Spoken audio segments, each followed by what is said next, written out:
There, that's better. Alrighty.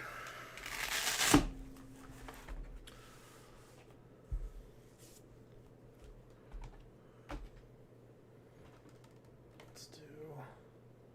Is that too much? Let me see. Oop, no, that's the focus wheel.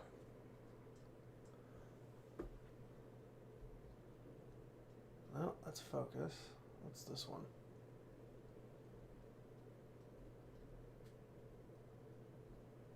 There we go.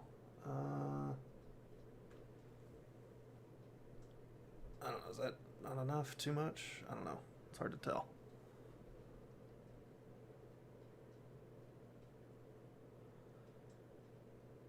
I don't know. I just got my ring light here, so maybe like that. I don't know. Alrighty. Get into this, shall we?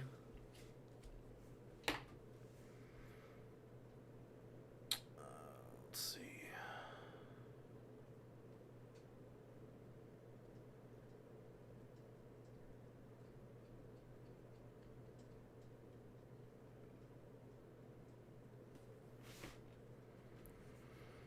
Okay, before I get too far into this, I do want to get a couple downloads of Mint going.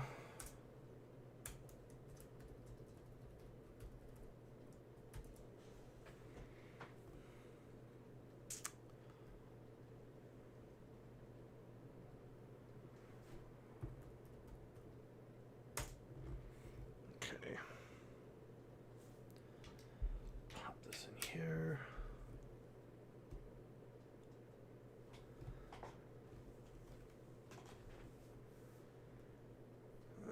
Don't care about that. We can get rid of it.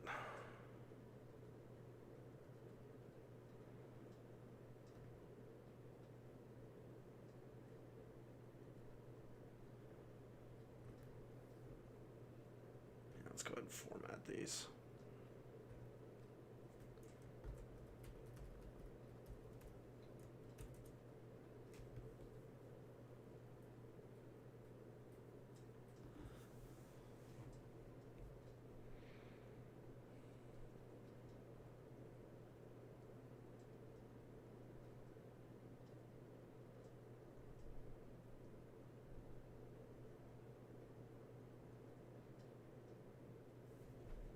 Nice. We are formatted.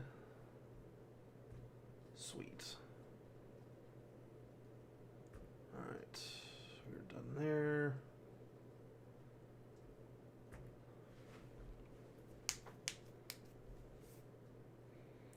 I think I'll just do cinnamon just for the hell of it. That way people have a full version of it.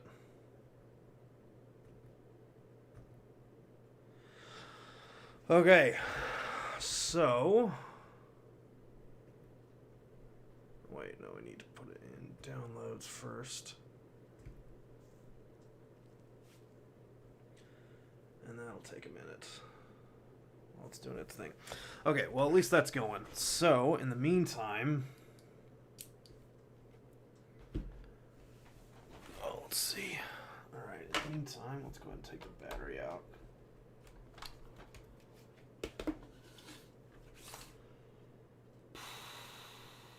It's actually just right here, so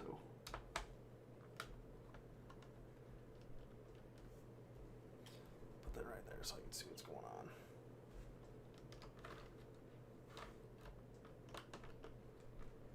I thought that was a captive screw or something. Oh, that download's gonna take a while.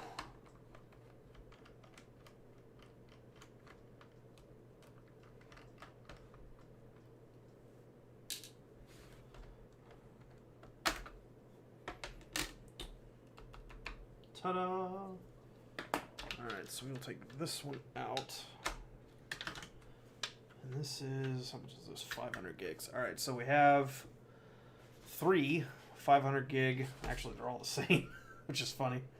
We have 3 500 gig SSDs that we're going to be putting in this laptop. This one actually went in my old Robert Falk Jr., what's going on, man? Welcome in.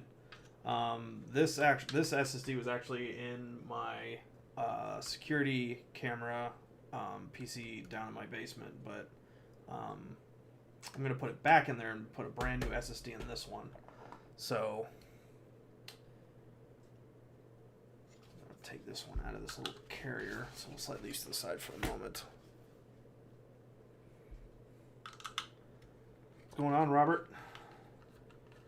I think you're the first one right now. So, but basically what I'm doing is I'm refurbing some old laptops that I have. I'm going to be putting Linux Mint on them. Linux Mint Cinnamon, so it's the full, what do you call it? The full featured Linux Mint, or Linux Mint ISO. So I'm going to be putting on these laptops, and then I'm going to be putting them up on my eBay store. So if anybody's interested, they can go and purchase them, and they will be everything that I'll be selling on my eBay store is all going to be under $200. So if anybody's needing like just a generic laptop for simple home use and stuff like that, or if you want to try and learn Linux and stuff like that, this would be a great start. So just happy to see I was on. Nice. Welcome in, man. Just did a bunch of errands today. I was running around and trying to get all this stuff set up. So brand new Samsung 500 gig SSD. I'll be popping it in here.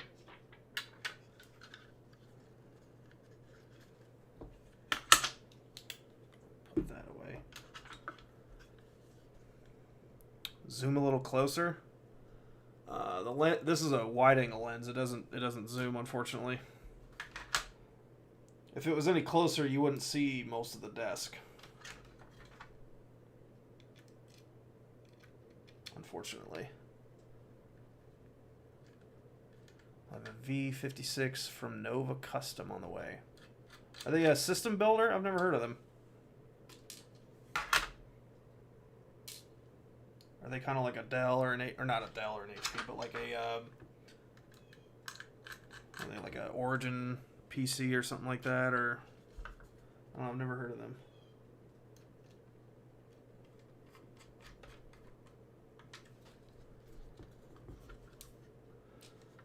I'll tell you one thing, man. Like, I don't know if anybody's been watching recently, but that video that I made that, Windows is no longer your friend, that video just blew up. Like, I never thought that it would. It's what, 103,000 views or something like that. It's just nuts. Let me see, actually, what RAM are we running here? 4 gigabytes. That's okay. Kingston, what is this, DDR3, I think? I think so. Golly, this download's taking forever. They're from the Netherlands. Nice. Okay, so they're designed for upgrades and repairs. So that's kind of like, what's the name of them? Like Framework. I don't know if you heard of Framework. They're kind of a new company. Their whole thing is about upgrades and repairability and stuff like that.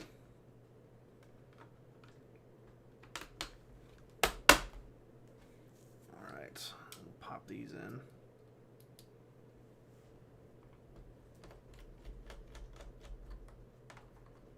I wonder if this one still has Linux Mint on it. I'm not sure. We shall see. Zorin OS, nice. I've seen a lot of people in the comments talking about Zorin OS. I've not tried it. I'll have to give it a try sometime. It's a little scuffed, but we'll make it work. Let's see what's on this thing. All right, so new SSD is in. Let's see what's on.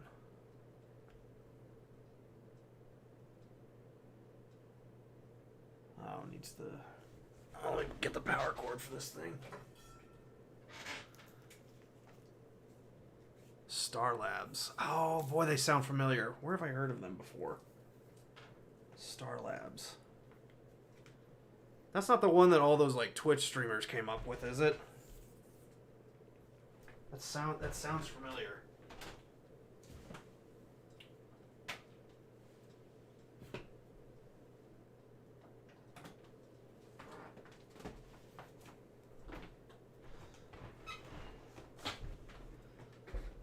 Star Labs, I think, yeah, isn't that those, like, all those, like, big-time streamers and stuff got in? Yeah, and created, like, a whole, like, system builder thing. Oh, I forgot. I gotta switch the... One thing I forgot to do before I go any further, I forgot I gotta replace the keyboard on this one. Let's see. 13-year-old Dell Inspiron 17R right now. Wow. That's about, honestly, that's how old this laptop is. This is my father's old laptop. He got it in, what was the manufacture date? I think I said it wrong in my video, but I corrected it. 2013 this thing was. So it's approaching, it's 12 years old, but it's approaching 13 years old. They're in the UK. Oh, okay. Well, who am I thinking of then? That's all those streamers that created that system builder thing. It's some. Is it? What is that called? I can't think of it.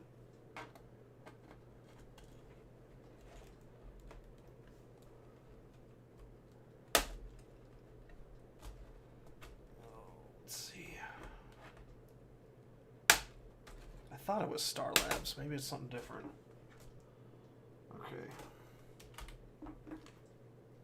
So the problem was, I booted this thing up, and this is the original keyboard. And what's cool about this old gateway is that you don't have to tear the whole backside of the computer off to get at it.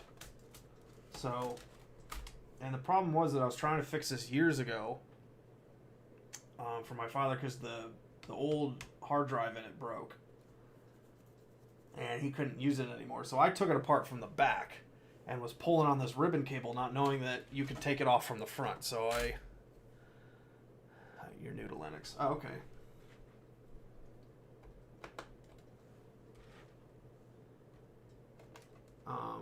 But I didn't know that I could take the keyboard off the front, so I think I messed up the ribbon cable a little bit. But I ordered a new one, so we're going to replace that right now.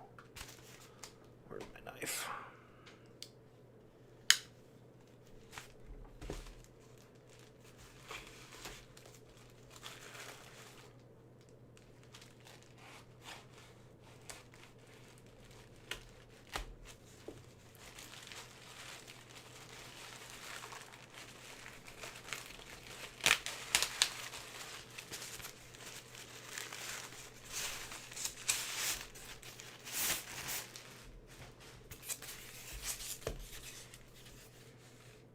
Man, that download of Linux Mint is taking a hot minute.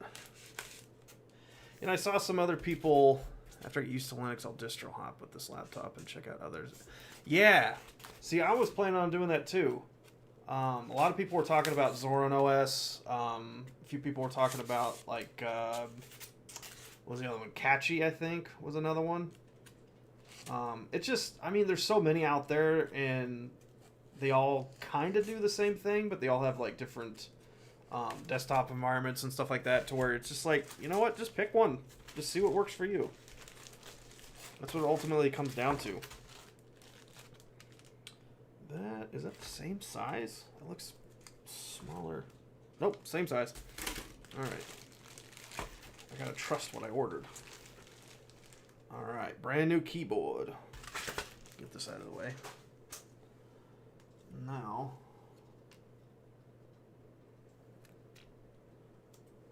here's the weird part. Of course it's made in China. But yeah, with Linux, you just kind of gotta go for it. Just pick one, and then if you don't like it, you can always save your files, and then, you know, just like you said, distro hop to another one.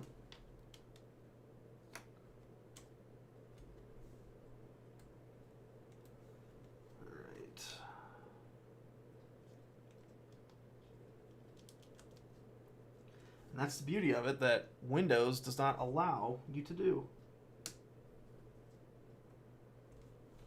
That Linux, you have choices and options.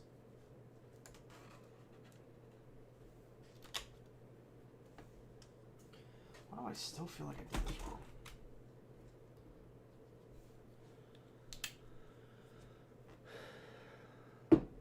Oh, you're gonna definitely check out Catchy.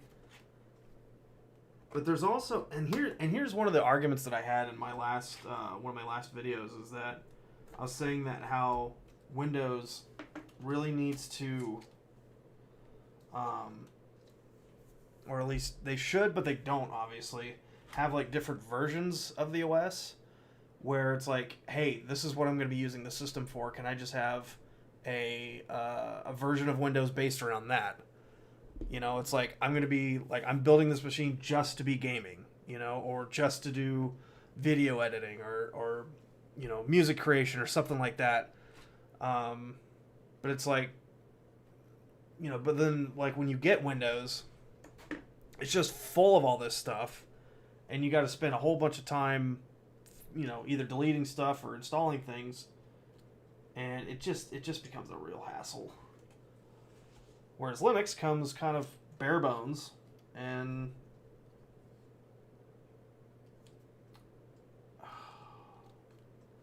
you can kind of install what you need to. But there are very specific OSs that are designed for certain things. Like I think it's Bazite is more geared towards gaming and everything.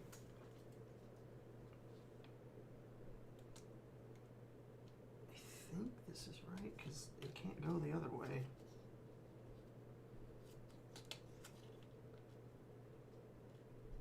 Oh, this has to be right, but why is it? Oh, this is confusing. Oh. You should have switched a long time ago. Yeah, I'm glad I did, honestly.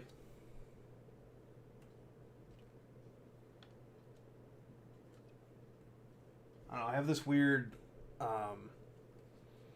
mentality of wanting to be different than everyone else, where everyone's just like, oh, just stick with Windows. You know, I'm like, yeah, but they don't allow me to do what I want. And I'm not too keen on people looking over my shoulder at what I'm doing. Oh, for heaven's sakes, come on.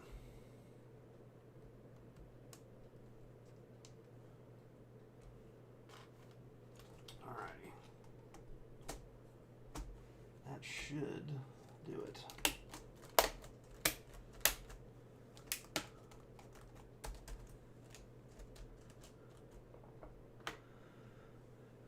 You don't game on your computer? I have an Xbox and still don't game much. Yeah, and that's fair. And that's perfectly fine. So it's like, so you would need, you know, a distro that doesn't focus on something like that, you know, depending on your use case. Like if you're using it for simple office work, like if you do a lot of, you know, like Excel type spreadsheets or things of that nature, you wouldn't need a super powerful system to do whatever you need. So,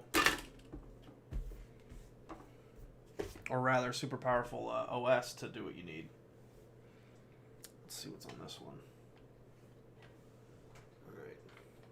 Hope this new keyboard works.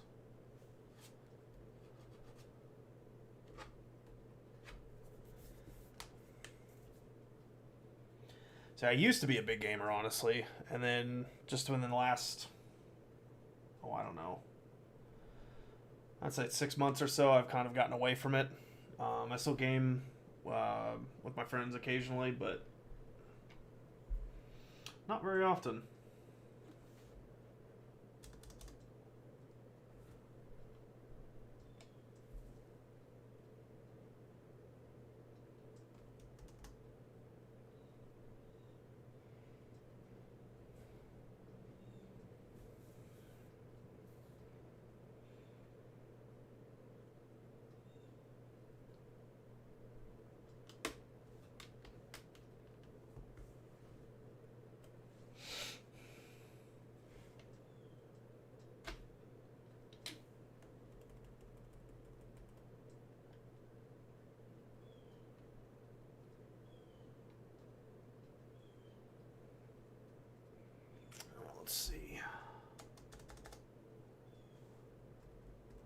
you not popping up?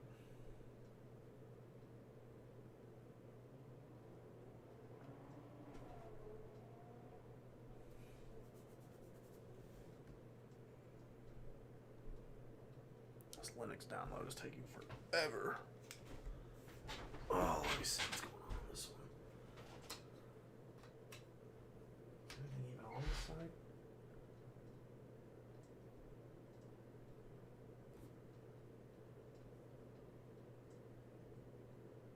Oh, so there is. Okay.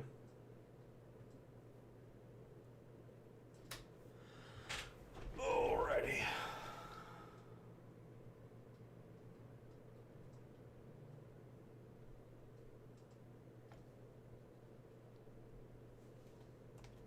So it's all the way in there, right?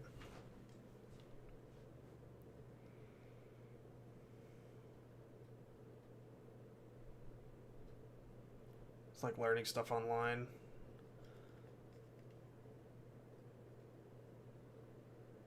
Yeah.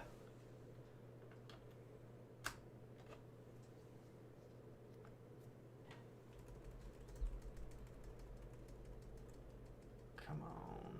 Work with me here.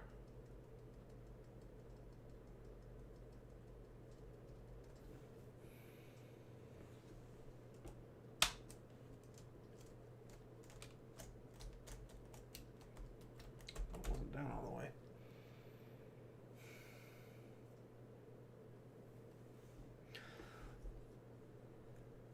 Yeah, I mean, we always got to keep track of our hobbies and everything. Right now, this one's mine. Just, I don't know. I've just become a real tinkerer and such.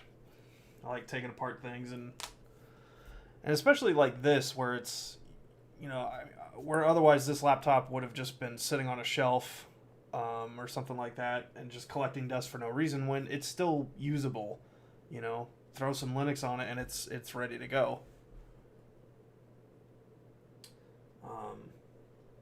Whereas this is way outside of Windows. Photos of your grandbabies. Nice. And what's cool is it also's got a disk drive. When was the last time you saw a laptop have that?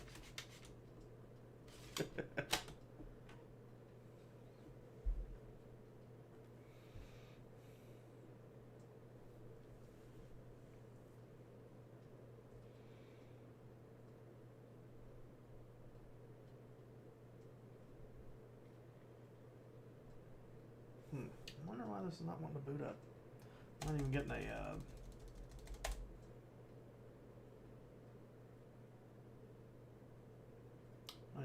a what do you call it? Splash screen of the manufacturer. Alright. Let's try this again.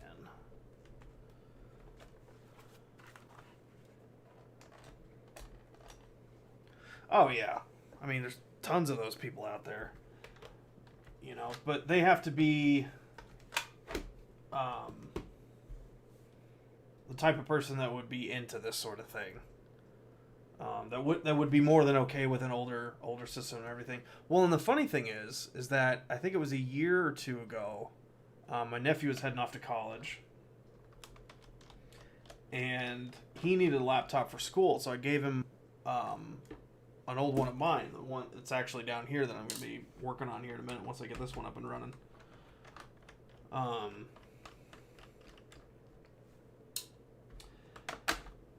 Is it just not in all the way?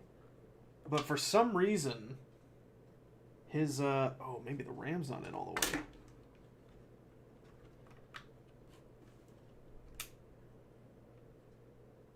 Okay, maybe that was it. But he needed a laptop for school and everything, so I gave him my old one, and he took it down there, and it's a Christian college, and they have very strict parameters for their internet and their Wi-Fi and such like that. And the laptop I gave him was running a version of Linux Mint, so I'm like, hey, I have an extra one. Why don't you just take it? That way you don't have to spend any money. So he calls me at like 10:30, 11 o'clock at night or whatever, saying, you know, he can't get onto the Wi-Fi at school. And so we're troubleshooting it and everything. And we couldn't fix it that night, but he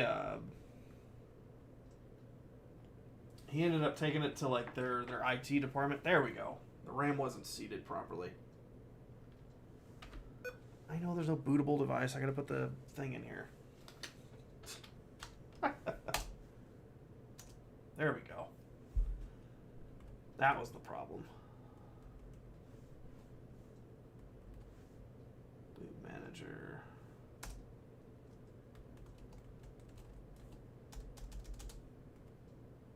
Please restart system. Okay, I will.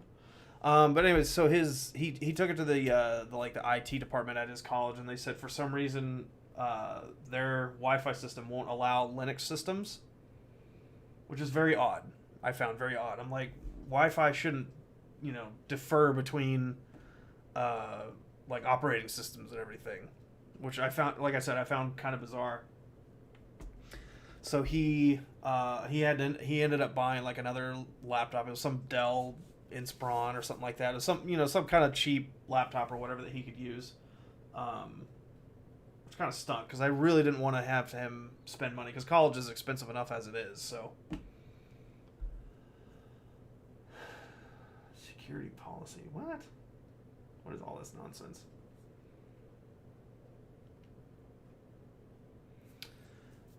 So, what's the eBay store name? Oh, I forgot. Did I not put it in the... I didn't put it in the description, did I? Give me one moment, folks. Okay.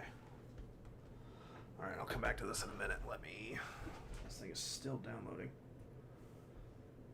There's nothing on it yet, Morgan, but I'm working on it. Like I said, once I get this laptop up and running, I have another one I'm going to be working on. And then I also have this. Let me pull this up. I also have this Lenovo Think Center. Sorry, it's kind of a weird angle, but it's an actual like desktop and everything that I'm going to be putting up there, and some other tech stuff. Like I have some old monitors and a smart TV and stuff like that.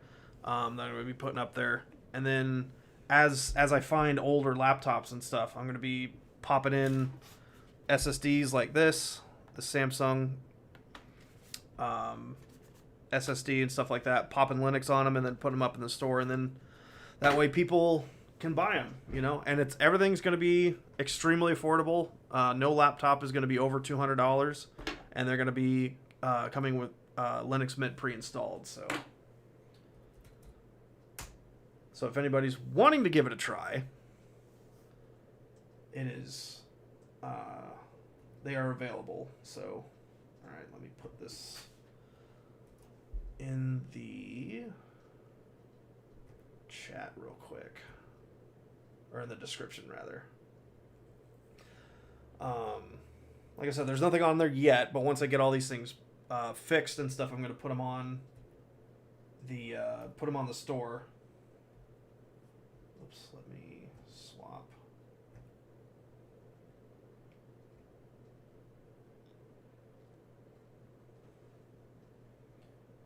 All right, let me put it in the description here. Give me 1 second, folks.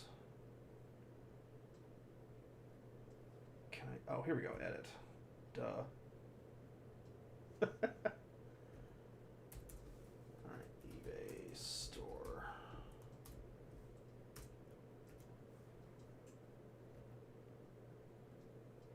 It's the eBay. If you're looking for it, it's just Polycarp Media or Polycarp Media dash store or Polycarp dash Media dash store. And the whatever the thing is. Yeah, laptops are super pricey. Like I bought one, or I had my mother buy one a few months ago because the other one broke, and I fixed the screen for her. But she needed one, because she needed one for work. All right, let's try this. She needed one for work, so we had to get her one right then and there because I was still looking for the actual screen that she needed. Shim data. What? This is weird. It just dies. That's funny. But she needed one, so we went out and bought her one. It was like $300, and it was like super low on RAM. Yeah, I just popped it in the description of the video. It should be down there. Like I said, there's nothing on there yet. But once I get all these up and running and fixed up and everything, we'll pop them up there, and there'll be lots of other things.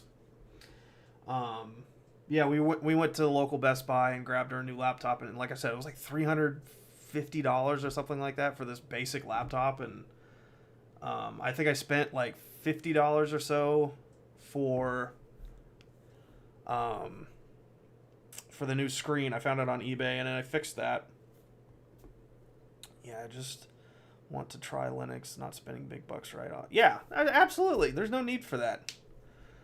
There's no need to spend a whole whack of money for, a laptop and stuff. Especially if you're trying Linux out, and if you don't like it, you didn't waste a whole bunch of money. So, all right, let's try this thing again. I don't know what's going on with it.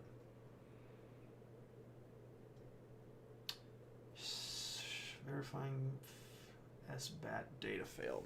I wonder what that means. You'll save it. Nice. But what's cool is that her old laptop was new enough that I was able to put a newer version of Windows on it, and then we ended up selling it to one of the clients at my where I work. So yeah, Windows 11 is just they're cracking down on so many things. It's just crazy. And there's really no reason why, and one person said it amazingly. I don't forget who said it, but it's like you get more flies with honey than you do vinegar. So if pissing off all of your people that use your operating system, like why? Because then they're all going to eventually leave and be like, this is ridiculous. I don't want to put up with this anymore. At least the smart ones. Other people will just kind of stick with it. So that's, unfortunately the problem. Shim SBAT failed. What does that mean? Data failed. Error occurs when the UEFI secure boot mechanism.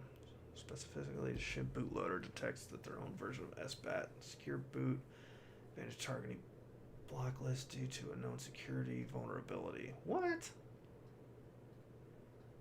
This computer is way too old for that to be an effect.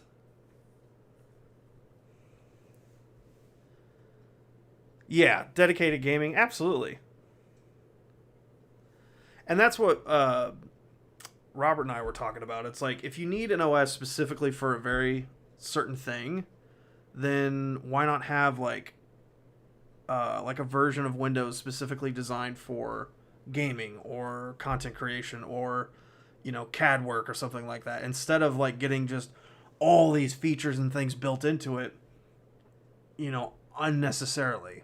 Then you gotta, some people just put up with it, but then if you have all these systems that are stuck on your system, or all these programs and things that are stuck on your system, if you're using it for one specific thing, it bogs it down, and then it forces you to buy newer hardware and spend even more money, And it's like, there's no need for that.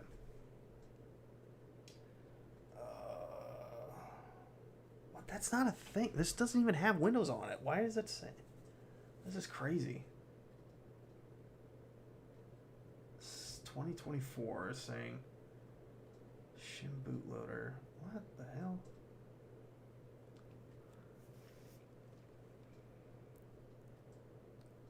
$300,000 people have switched over to Zorin. I really got to check Zorin out. That and like we were talking about, Robert, Zorin and Catchy OS are like two of the main ones that a lot of people were saying in my comments. Which was just bizarre. I'm like, I've never heard of those two, But then, like we were talking about, Bazite is a real big gaming one where it's just like, I'm going to use this PC strictly for gaming. I think Bazite's a great one. There's a lot of great videos and stuff out there. Jay's 2 Cents did a great video a few months ago about it, of how it's like specifically geared towards gaming and kind of gaming only. I mean, you can still do other things on it, but it's more created for that.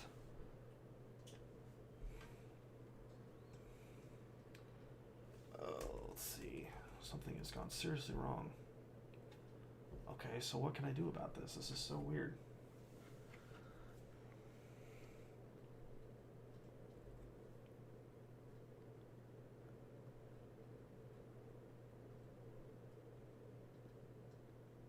Really? And they did that on Windows 11? Microsoft Updates wipes your dual boot or your second drive. Whoa. Jeez. I mean, I'm glad. I mean, my main computers, I dual boot Windows 10 and Linux Mint on my main computer, and everything else is Linux. But the only reason I use Windows 10 still is because I'm still trying to learn DaVinci, and DaVinci's kind of a hassle to set up on Linux, but once you get it set up, it's fine. But I'm still learning that, but I'm still using the Adobe software, a cracked version, mind you, of it. So it's not official, but that's kind of the only reason I use my Windows side, is just to create and edit videos.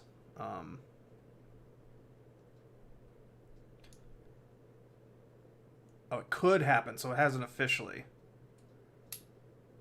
Yeah. Yeah, that's why I haven't switched over to Windows 11. I will never have that on any of my personal systems. Well, technically, I only have one system that's still running Windows, but... Okay, what is this SBAT thing? This is crazy.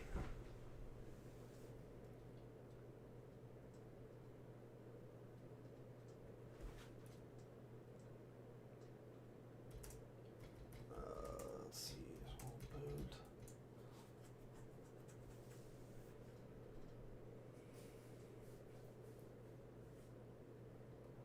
It rolled out August of 2024. This system hasn't even been on for like 8 years. This is crazy. Excuse me. Yeah, I don't like it either, and that's why, you know, I mean, and a lot of people were saying in the comments and stuff on my last couple videos is that there are so many things that you can turn off, like you can turn off ads and the reminder for like OneDrive and Microsoft Edge and stuff like that, but it's like, but why do they got to make it such a pain? You know what I mean? It's like, yes, I know this is your operating system and you kind of want us to use it, but it's like, you know, if it's there, I'll use it, but stop shoving it in my face. Oh, let's see. Is this thing done booting yet? My goodness. Or not booting, downloading.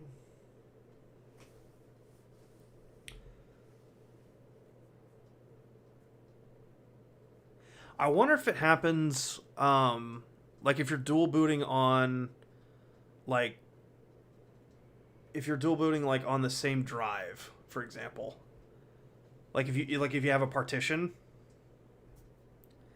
Yeah, if it's really off, who knows? You know, it's funny that what, oh gosh, what is that guy's name? PewDiePie. Since he did a major switch over to Linux recently, he did a bunch of videos about it.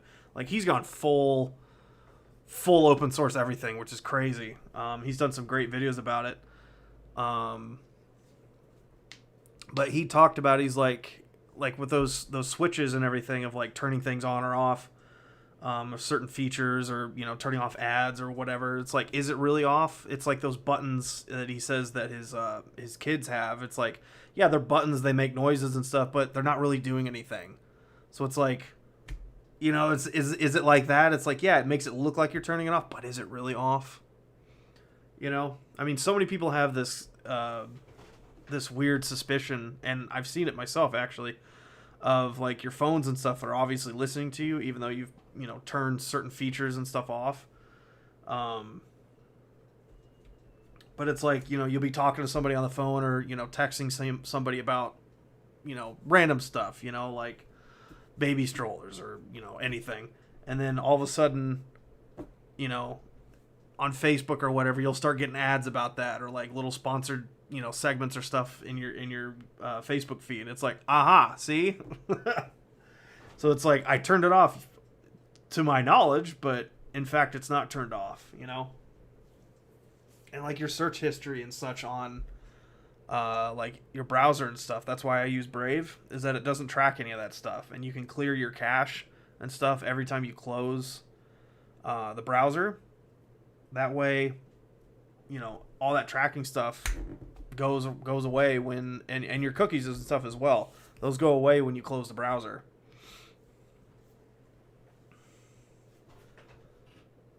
Let's see. Okay, I don't need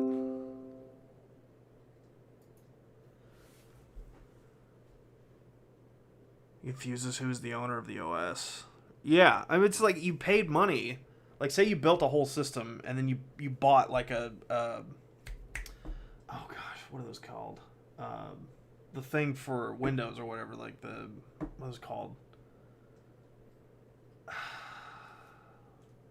Was that a key or something? I forget what it is. Anyways, those where you had the USB key thing where you have to install Windows on a new system. It's like you paid money for that. I think it's like it even went up, because when I first built my system and I put Windows 10 on it, I think it was $100 or like 110 or something like that. Now I think Windows 11 is like 150. I think if you like go to like a Best Buy or something like that and you buy it to like put it on a new system, I think it's like $150. Like, it actually went up, which is scary, you know? Okay, what is going on? This is driving me nuts. This thing's crazy. No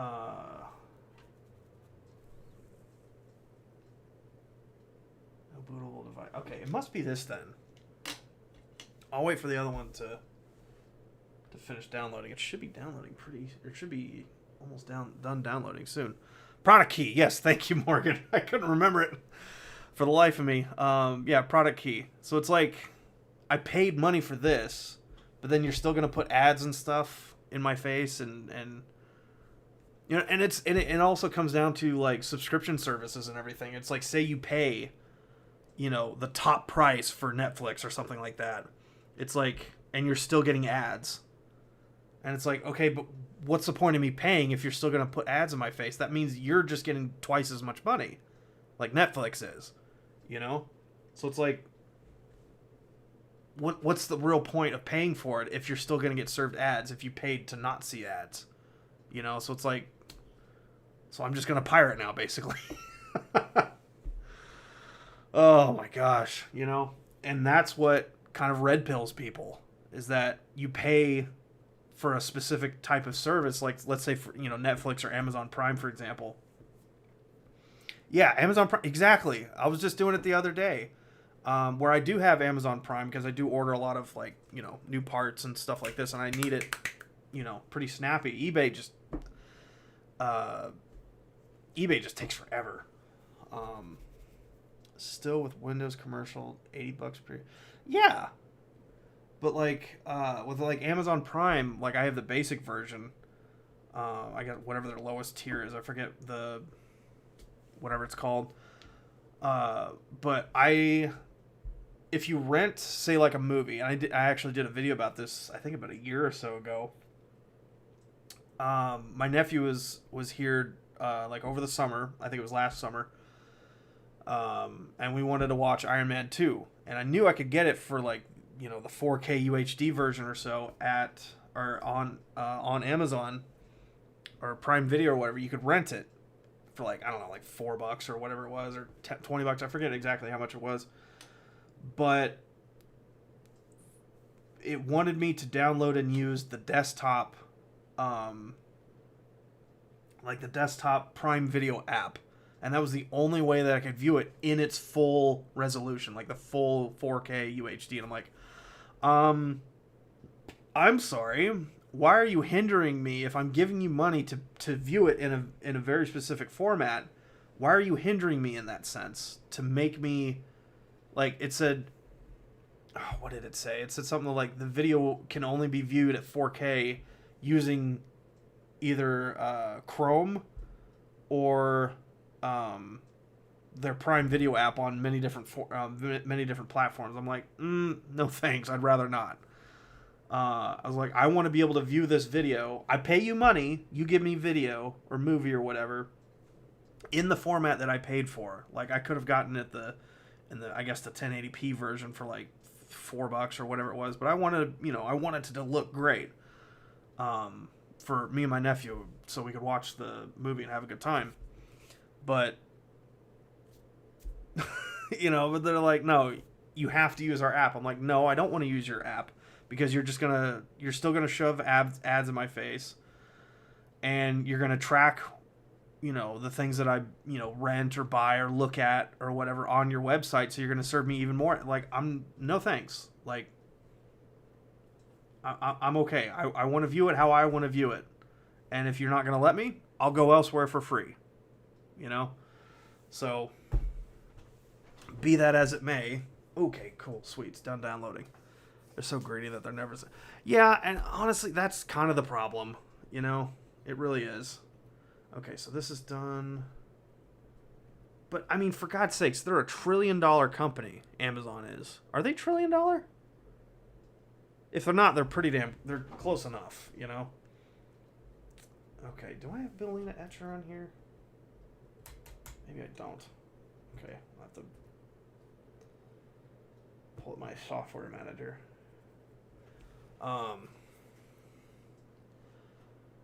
Right? See, and that's why I made a video a couple times actually about physical data. What am I saying?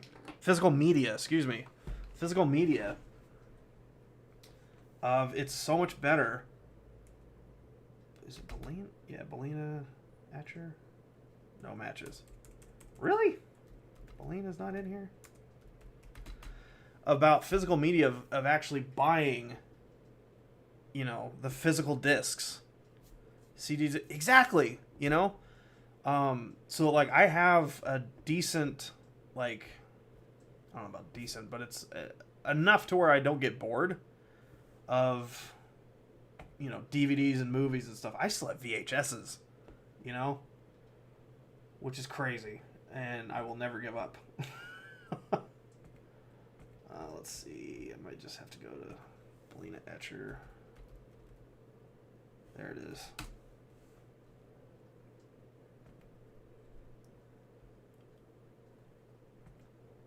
This is the fun part. Linux zip. Okay. Also, everyone, pay attention because this is how you download and install Linux on your own system. Even though I already did a video about it. Alright. I know it's upside down for you guys, but... And then we will extract here. Bam. Bellina Etcher.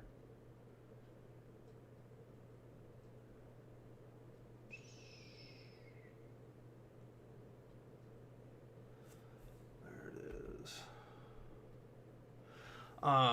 But yeah, having physical media. That way, no one can take away, the resolution. Like, say you buy, like, for example, I have several 4K UHD movies that I bought at that resolution, and no one can take that away from me. No one can, for some reason... What is this? XMent USB stick. Yeah, okay, fine, whatever.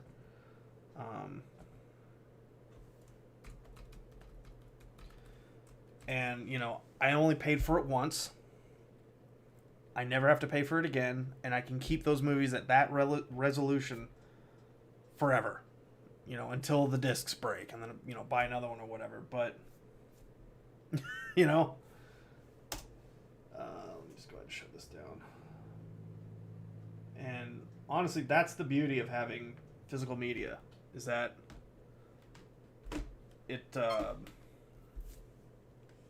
it's yours forever, and it stays at that resolution. You don't have to keep paying for it, and if you for some reason choose not to, just like a subscription service, like if you stop paying for it, you lose access. Yeah, exactly. Digital media can be taken away very easily, whereas your physical media is yours forever, and no one can take it away from you. So, And you can watch it as much as you want. You can have that thing on repeat for weeks if you wanted. Not that you should, but you could like sit there and binge watch an entire TV show just on repeat, the whole series, and nobody could stop you, But, for a subscription service, say you just got bored with, whatever they're offering, or if say for example a TV show is on Netflix or something like that was an older TV show. So, okay, for example, The Office was on Netflix for a while, several years ago, but then I think it's Peacock was the one that NBC or something like that created. So then once NBC created Peacock, then they pulled The Office from Netflix and then put it on Peacock, so then you can only get it there. Or Hulu, I forget where it went. But it's like, so you say like you got Netflix just for The Office because you loved it. And now it's on another subscription service. So it's like, okay, now I either got to cancel this subscription service and start paying for them, or you pay for both. And it just keeps stacking up the price every single month. And I'm like, you know what? I'm okay. And then they start raising the prices on you. It's like you got to pay even more because for arbitrary reasons they keep feeling like they need to raise the price. It's like, I mean, I remember in the days of Netflix, like when it first came out, it's like you would go onto their website and rent the discs, and the discs would be mailed to you. I don't know if any of y'all remember that. Like, that was the very beginning of Netflix, and they were trying to compete with, like Blockbuster or Family Video or, your local video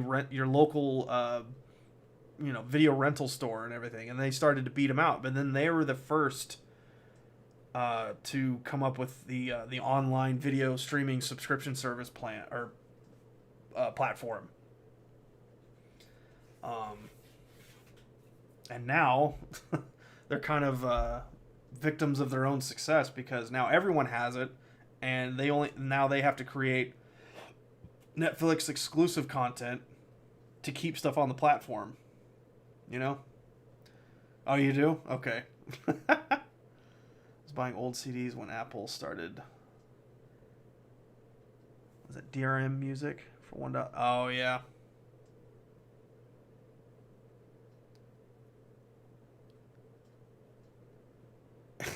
You have a disc you never returned to Netflix? That was, and that was so funny because my brother, this was back when I was a kid. I remember staying over at his house, like staying the night because we were hanging out or whatever, and he had a bunch of like Blockbuster VHSs that I forget what movie they were, but he had those things for months. And I'd be like, of course, as a young kid, I'm like, hey, if you don't return those, you're going to get in trouble. And he's like, no, you're not. If I never go back, they can't charge me. Because then you pay for the late fees when you get there. So I'm like, oh, all right. You like Prime better than Netflix? I don't have, the only reason I have Prime is because, like I said before, like I order stuff occasionally, and I'd like to get it sooner. And Prime Video a little bit is okay, but like as far as like Netflix, Hulu, HBO, whatever, I don't have any of those.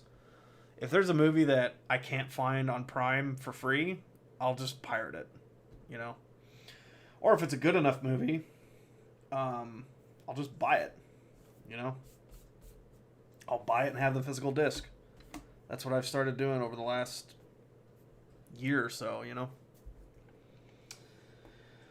Okay, I think this one was an old bootable thing. So, but yeah, tell your friends, tell your family if anybody's looking for an older laptop that's running Linux and if they want to give it a try or something like that, point them towards my my eBay store. I'll have all this stuff up. I'm gonna try and have all this stuff up tonight. That way people can start buying them. And then also at my day job we have, 5 or 6 or so, 5 or 6 really old, not really old, but like older laptops, like in the mid 2010s and everything. Like this one is my father's from 2013. We have some from like 2015, 2016 that are just past the bar of being acceptable for Windows 11.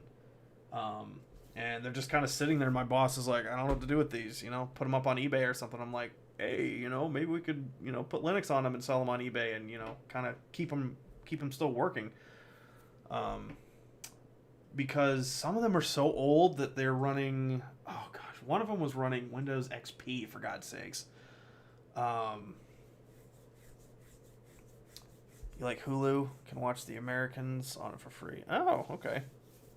Hulu is going to go bye-bye. Thank you, Disney. I wouldn't thank Disney a whole lot for anything, really. They've destroyed so many wonderful, stories that they originally created, but then since it's changed hands a time or two, they're just recreating stuff and they're making it woke, and it's just a bunch of nonsense. And it's just like, you know what? I want nothing to do with Disney. But if you enjoy Disney, then don't let me stop you. That's just my personal take on it. Come on, Flash, damn you.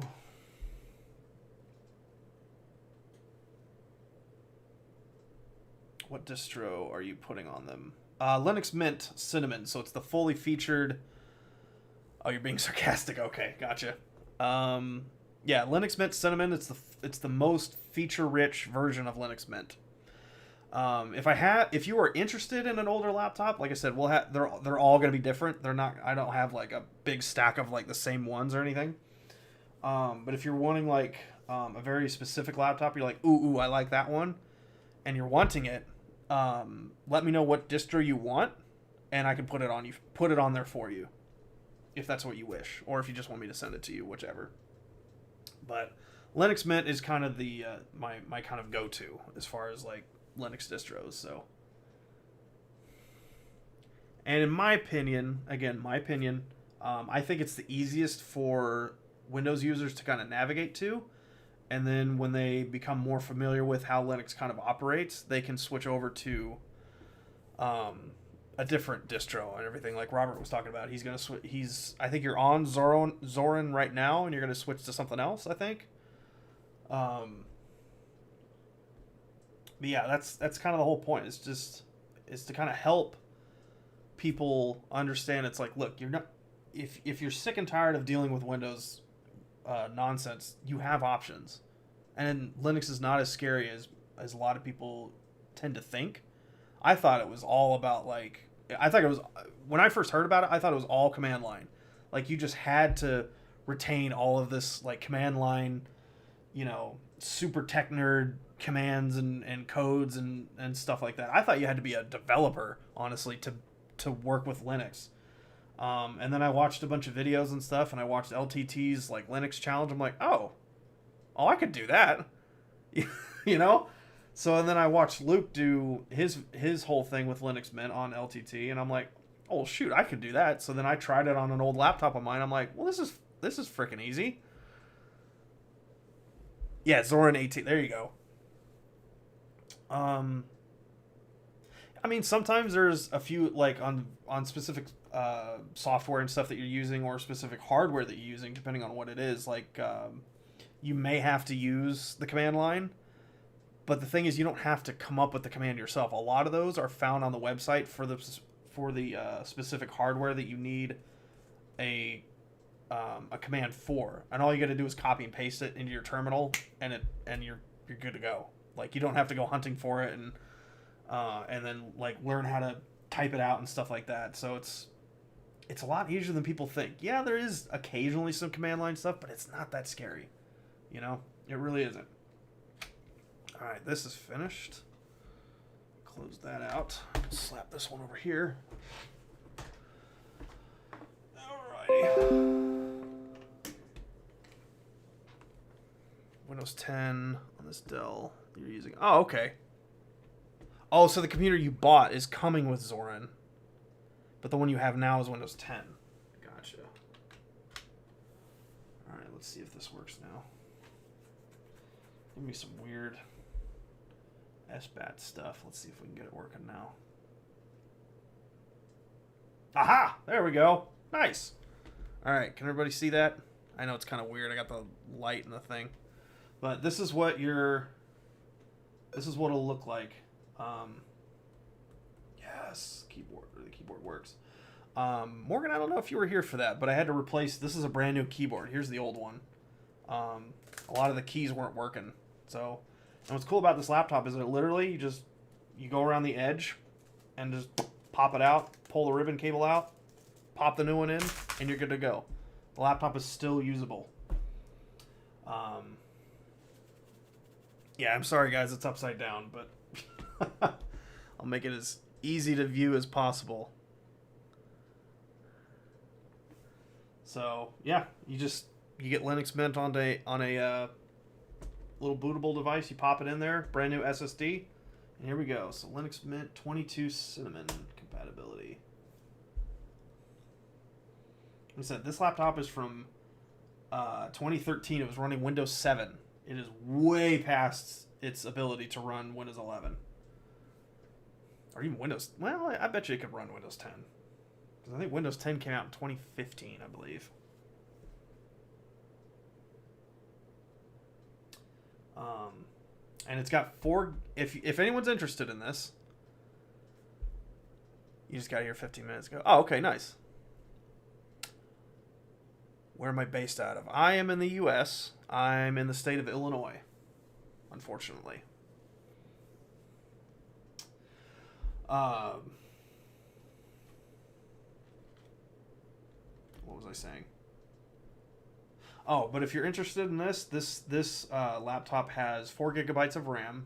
I will upgrade it personally for up to 8 gigabytes of RAM to make it a little snappier if anyone's interested. I know 4 is not a lot, but that's also the beauty of Linux, is that it doesn't need super hardcore hardware to run it. You know, there's very specific versions of Linux that can run just on a thumb drive. You know, you plug it into a computer and it boots off of that, and you can do all your stuff, and then you can eject it and pop it out, and then you just go on your merry way. You know, that's one of the beautiful things about Linux, is that it's extremely versatile, whereas Windows is kind of, here's the box, stay inside the box, don't go outside the box, otherwise we'll kill you. You know. So it is what it is. And the reason I'm switching to these SSDs and everything is that all these computers and everything had old spinning disks, and they are so slow. So slow. Oh, you're in Texas? Nice. Come on, man. Hurry up. I know this computer's old, but figure it out.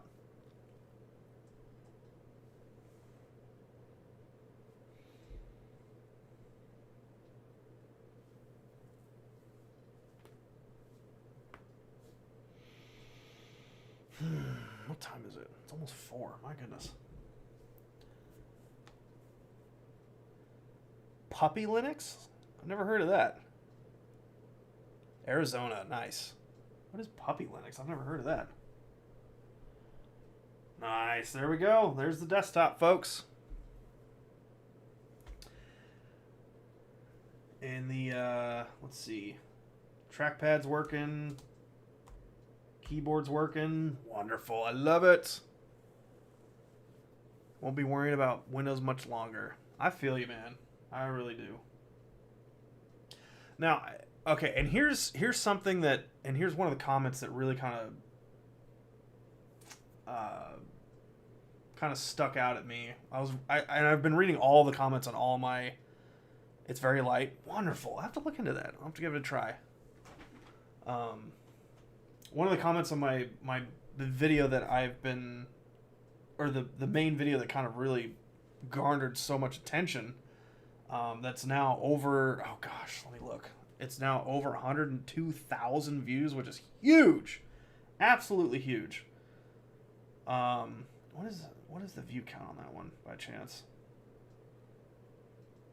103,000? Holy crap. Anyways,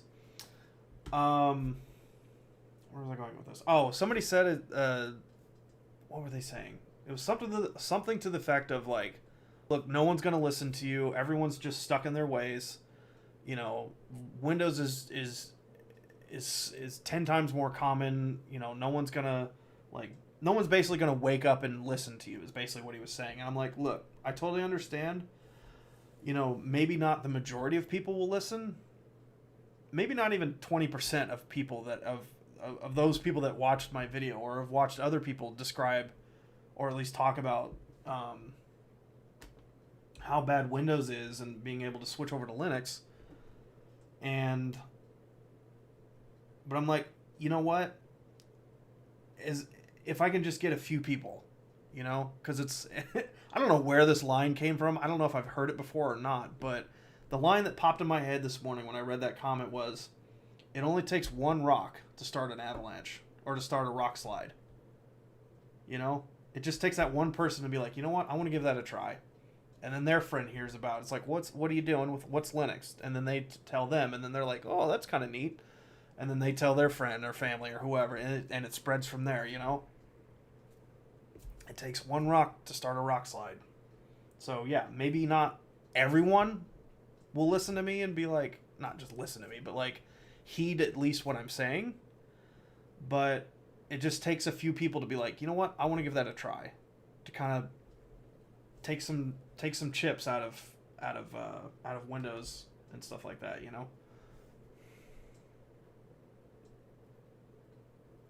Arizona's cool. I wish everyone did away with the daylight savings time like y'all do.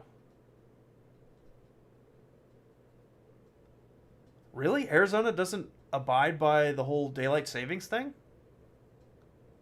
I didn't know that. I did not know that. Is there, Morgan, is there a reason why? Because I thought the whole U.S. did that. Does the whole world do that at times? That's interesting. Yes, businesses require it, but we learned Android OS, and at one point we learned Windows as well. Huh.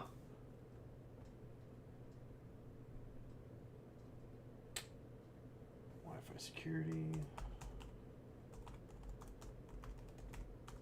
Whoops. Bollocks. I'll just try it again.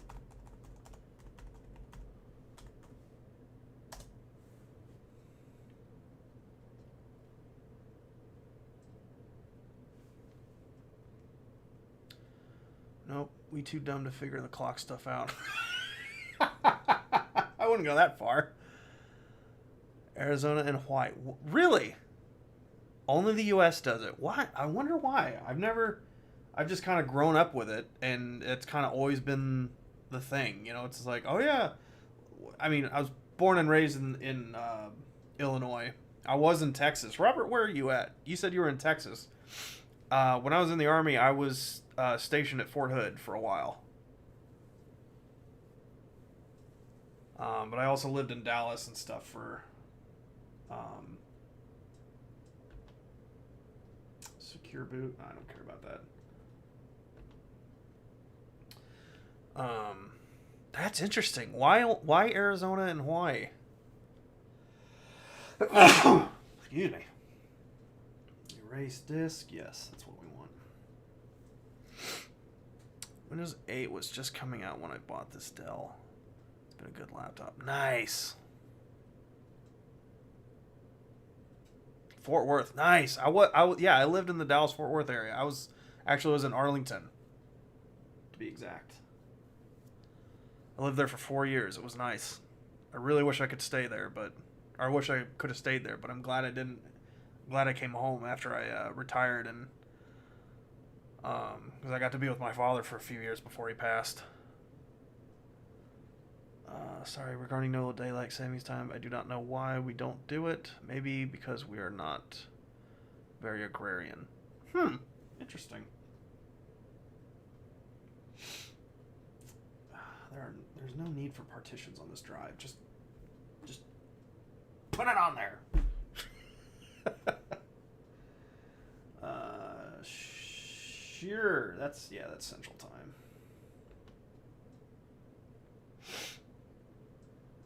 Oh, really? You were born in Arlington? So Navajo Nation in Arizona, they do switch clocks, which is very weird. So there's really no like consensus on it or like consistency really. It's just kind of like people do it. Some people do it. Some people don't. All right. I'm just gonna make this admin for the moment. No password for the moment. Require my password to log in. Log in automatically. Yeah. Yeah, because someone's gonna buy this eventually, I would hope. So we'll just carry on. Was it gonna make me do a password? All right. Let's make it. This is weak. 1, 2, 3. Fair. Okay, whatever.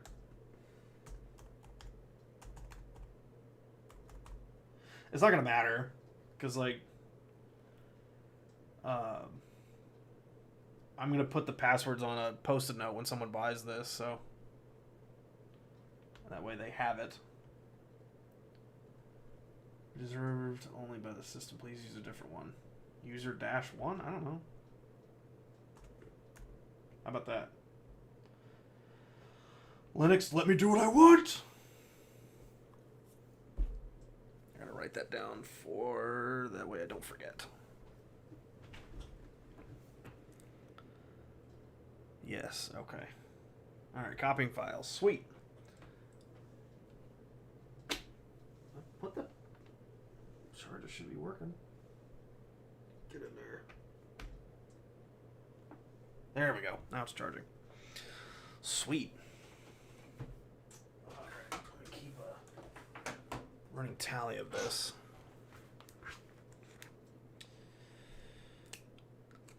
Alright, so this is the gateway.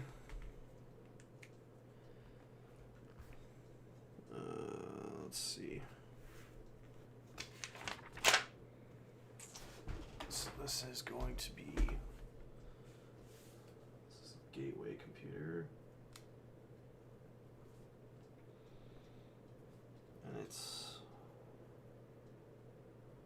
admin-1. That's... Password 1, 2, 3. Sweet. So look the time thing up. There was an act in 1966 in Hawaii and Arizona opted out of daylight savings. Really? So states could just do that? That's so funny. That's interesting. Let's see, do the volume things work? Do I have buttons for that? Ha! They work. Oh my gosh. I don't know why, but this really makes me so happy. When you're able to just replace specific things, like this keyboard, for example. Like, a lot of the keys wouldn't work before. Like, none of these, like, sound, the volume keys, the space bar didn't work, enter, delete didn't work. But being able to just swap this and get this laptop up and running again. Oh my gosh, that makes me so happy. It just... Instead, like, the mentality of, like, oh, one thing broke, just throw the whole thing away. Like, that just irritates me so much. It's like, there's no need for that. You know, you can get things to work. You know, just, like, let parts be replaceable. You know, but so many people, or so many computer manufacturers are just, all they want to do is just, you know, of course, that's kind of their point, is to sell more product and everything, you know, because they got to make money somehow. But then it makes everyone else spend more money, unfortunately. It increases more light in the evening hours since the afternoons are very hot. What's it like, why does this battery keep popping out? Am I gonna have to keep fussing with this thing?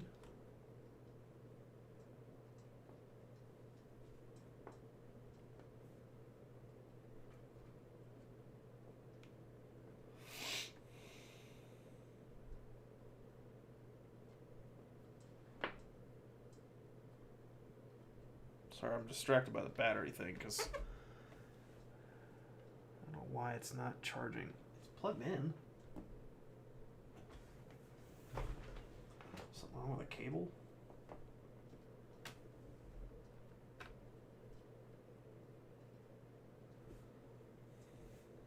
Okay, it's charging now.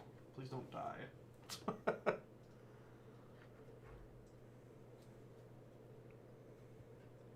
Decreases, yeah.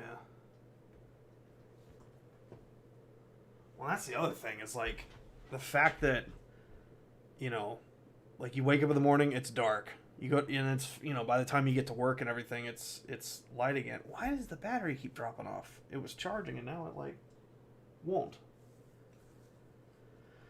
I just hope it can get through its thing before it dies. Like, it's plugged in and everything, for heaven's sakes.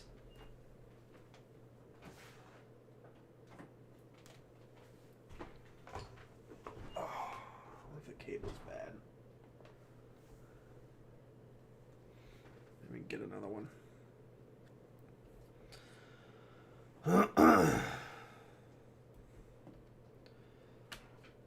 Don't die. Anyways, how's everybody's night going? Or, well, Robert, you're on the same time zone I am. Morgan, you're probably what? It's probably what, 3 o'clock for you? 3 o'clock or what? Well, actually no, because we fell back, so you're probably 4 o'clock as well. Actually, I imagine. If you're in, was it Mountain Time? Or maybe West Coast time or whatever it is over there. I can't remember.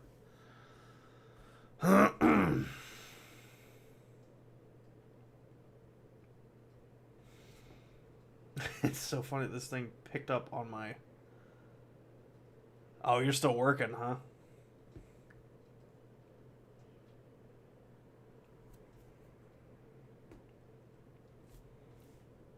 Oh, come on. It's driving me nuts.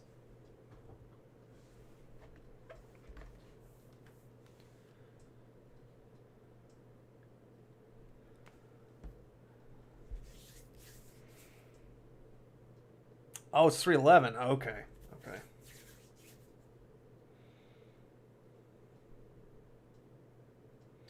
I don't know why that battery charger keeps popping off. Driving me nuts. Oh, man. Oh. Once we get this one taken care of, we'll set it aside and do the next one. And then I'll pop this drive back into the Lenovo ThinkCentre desktop. Now we are in Mountain Time, and we were Pacific Time before the switch.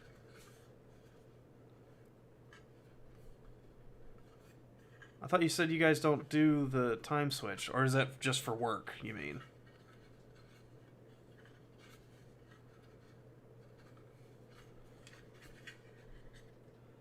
Why does the thing keep dying?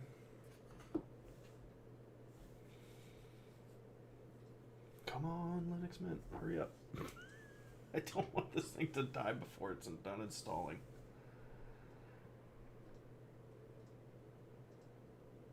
Oh, yeah. I forgot about it. Yeah, you can run VMs and stuff on Linux, too. So if you have to run specific, like Windows hardware, or not Windows hardware, sorry, Windows software and everything that only works on Linux, you can do it in VirtualBox, or you can run a compatibility layer program that's called Wine. Where everyone else switches. Yeah, yeah. So, a lot of people actually were in my comments saying that you can run the Adobe software in a virtual machine. Like have Linux and everything, and then you can run run a virtual machine and run the Adobe software if you wanted to. I wouldn't by no means pay for it and use it at the same time, but because I have a cracked version of it, so I'm not paying for it. It's because they are just an absolute garbage company. I know it's dying, but like, why is the charger not working?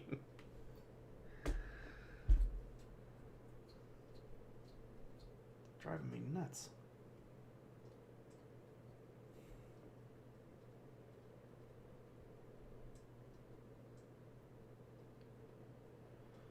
Hurry up before it dies. I don't know why it's not working. I may need to get a new cable. Oh, man.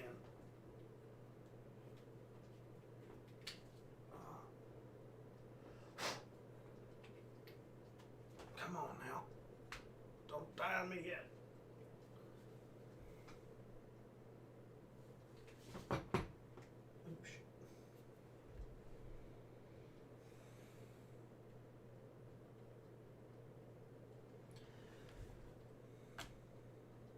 Oh, heavens.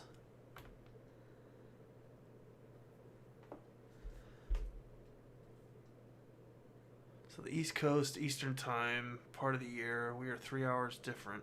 Part of the year, it's 2 hours difference. Technically, we are Mountain Standard Time and never switch to Mountain Daylight Time. That's crazy. Close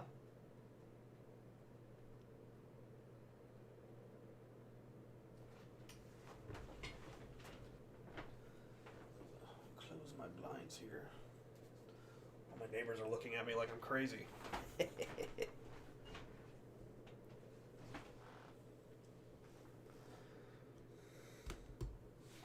Like, what's this guy doing with all his lights and everything?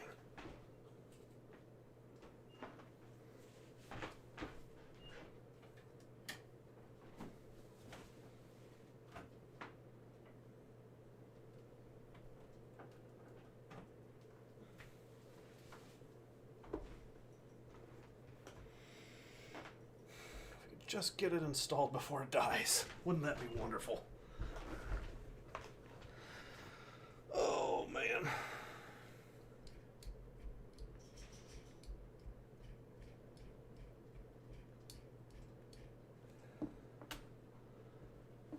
Come on. Work with me here.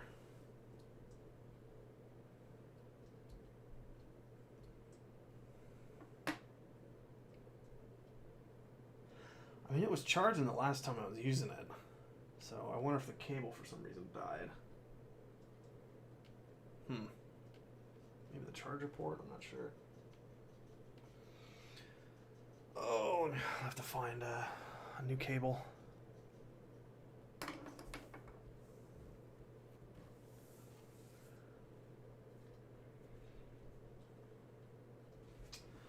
But I guess in the meantime, while that's figuring itself out, we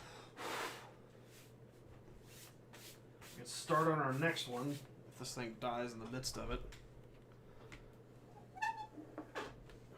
This is our next one here. This is actually my first ever quote-unquote gaming PC.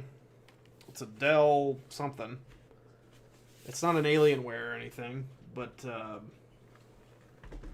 I bought this computer actually while I was in Africa, when I was deployed with the Army. And it's got a GPU in it. I think it's a 1060 or something like that. And it's been running Linux for the past like 5 years. But it's on a hard disk, so we're going to swap it out for an SSD. How about that? Where's the lid? Here we go. So, I don't know why that thing will not... Are these captive screws? I think they are. Oh, there we go. Man, I don't think I've even opened this thing up once since I bought it. Let's see what we got going on here.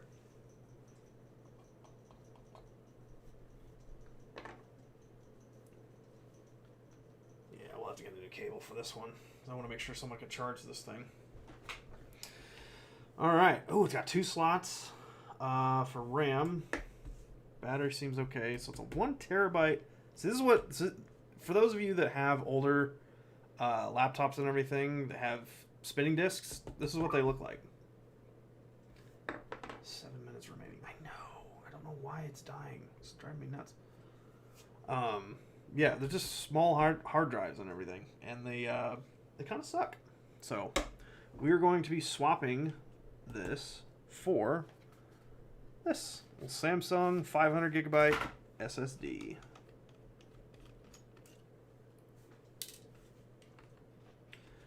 And this will be going up on the eBay store. That's down in the description below. There's nothing on there yet. But there will be once all this stuff is done. I'm going to take pictures and post the prices and everything. Like I said, they're going to... Can you add a second SSD or a drive to these, or is it fixed? These are fixed. What you can't... Oh, hold on a second. Stand by. This is... Oh, okay. I like that. Okay. This one... Oop, this one might be almost finished soon. Restart now. Doggone it. Right when I finally get this bloody thing to work, the stupid power cable doesn't want to work. Yes, the system will reboot. I know. This one's actually got an NVMe drive in it. This is a 128 gigabyte NVMe drive. And then a 1 terabyte storage drive. What's it running for RAM? 8 gigabytes. That's unacceptable. Since this one, well, 8's okay, I guess. I don't know. Since this one's got a GPU in it, I'll let the person who wants this one determine what they want. NVMe is okay. I'll put a 5. Here we go. I'll put the 500 gigabyte SSD in here since it's already got an NVMe. It's kind of fine, honestly. But if they want 16 gigabytes of RAM, yes, this still has a 1 terabyte HD. I have a 1 terabyte HD that is cloned to this one. Yeah. For these older ones, it's just the hard drive or the SSD that I'm replacing and everything. So, but this one's a touch newer. I bought this in, what was this, 2019, I think? No, I take that back. Okay, I will let that be for the person who's going to buy this. So, sweet. Yes, I know the printer was added. All right, cool. That one is good to go. So, the Gateway from 2013, folks, has got I almost said Windows. That's like a 4-letter word here. It's got Linux Mint Cinnamon on it. It is ready to rock and roll. I'm just going to get a new power cable for it. That way, it doesn't die. And if anyone's interested, I'm sure I can find a new battery for it because this, like I said, this computer is kind of old. If you want, I will replace the battery for you. And if you want 8 gigabytes of RAM instead of 4, I'll do that as well. So that'll all be up in the eBay store and stuff like that. Links in the description. Like I said, nothing's on there yet, but it will be tonight. So, anyways, so that one is good to go. This one's got a 128 gigabyte NVMe drive in it. I'm going to leave that for the boot drive. I'm going to put the 500 gig SSD in here. And then this has got 8 gigabytes. With the GPU, I might want to put 16 in this just to give it a little bit more headroom. You know what I mean? So I'll leave that up to the person who wants it. So yeah. So we'll go ahead and pop this bad boy out.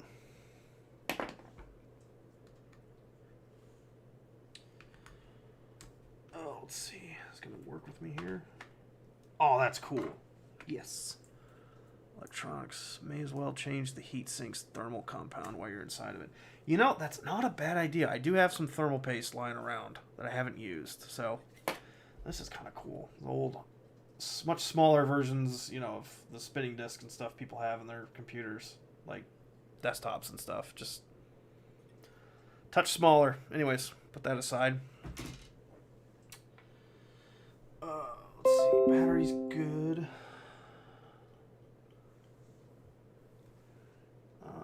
Let's see. I'm going to take off this whole shroud or whatever.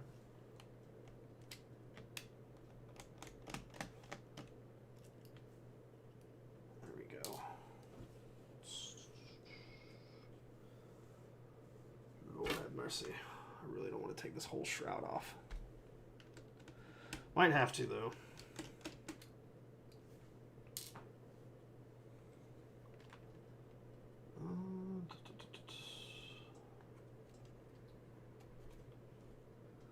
Funny thing is, I've never taken this computer apart before.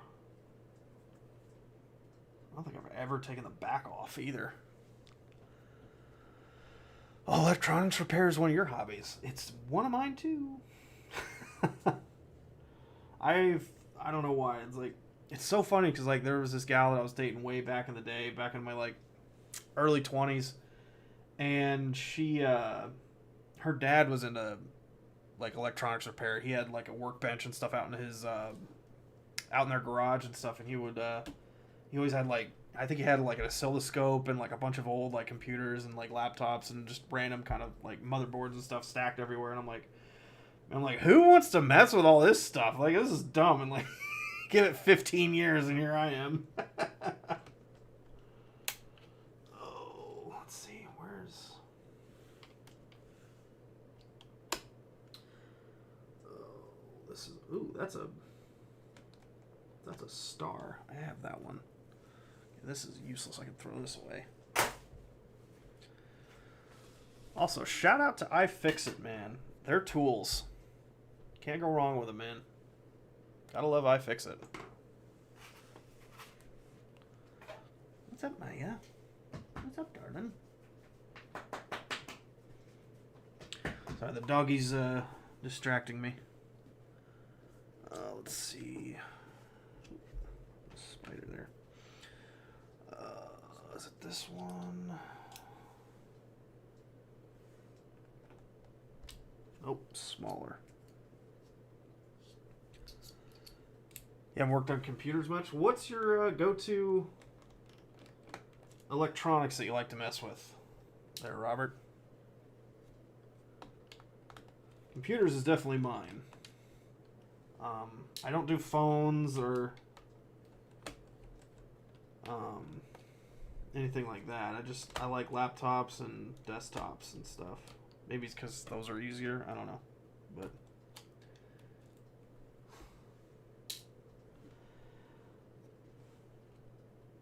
let's see. Battery's fine. I guess I'll take these off too. I don't know. I've never taken this whole shroud off, so we'll find out what needs to be done for today.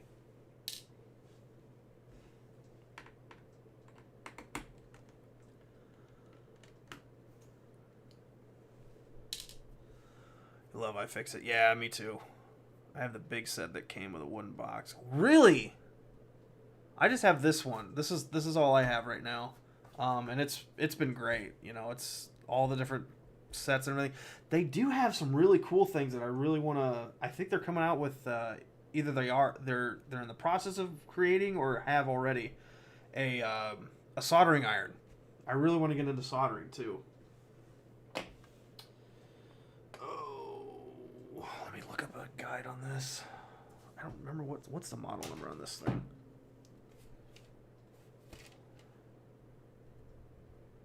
Manufactured date. So this laptop was made in 2017. That's the manufactured date on this. What's up, Maya? What y'all been out of shape about?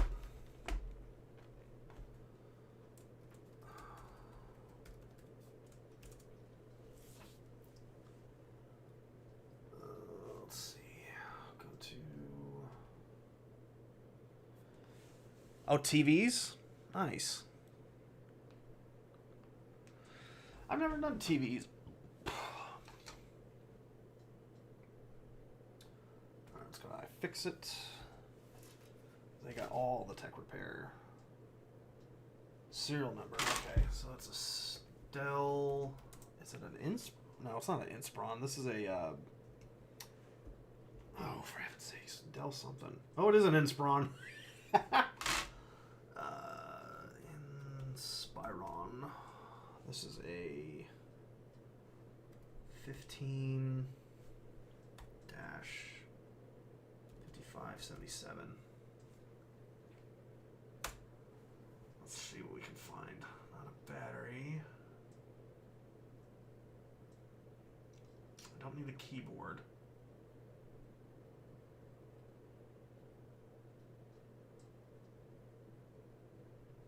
So they sell parts too. Really? They don't have any guides for this, huh? What's Too many people just throw stuff away and buy new ones. I want to pull my hair out. I know. See, that's why, it's especially like, I feel like laptops and kind of computers and stuff, for example, is such an easy, it's like, oh, this thing isn't working, just throw it away. And I'm like, no, like, there's still life in it, There's plenty of life left in these things, and you gotta love it a little, and by loving it means don't use Windows anymore.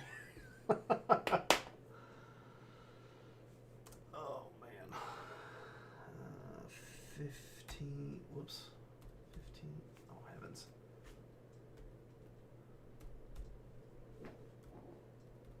5577. See, it's selling stuff. Battery. Not the battery. Fans. Modules. Oh, digital. Okay. Not the battery. Maybe the fans? Okay. Get this out of the way. Alright. Let me know if my lighting's not the greatest. Sorry, it's... I just got a ring light right here, so...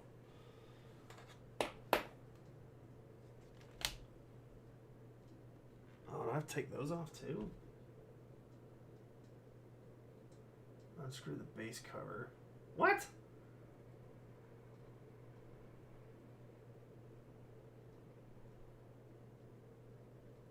Okay, take the battery. Whoa!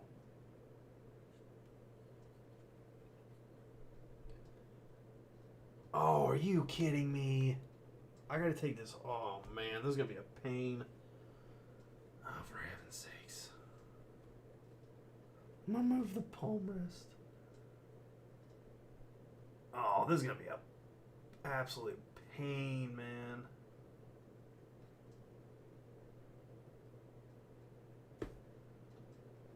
Okay, that's for the fans.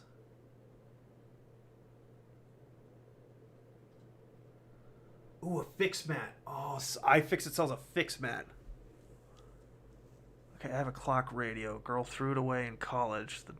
The dial to tone... Oh, to tune. Okay, sorry. The dial to tune the radio fell off, so I grabbed it. You have to tune it with your fingers. I've had that device for 30... Really? That's crazy. iFixit has a fix mat. That's what I want, man. Like, I want a pad right here. I mean, this tabletop is perfect right now, but... Okay, I really don't want to take all of this off. Am I just going to have to? That's going to be a pain.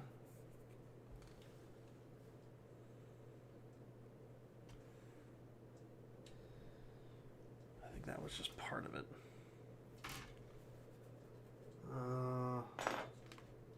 Attention, remove battery cable first before touch any part.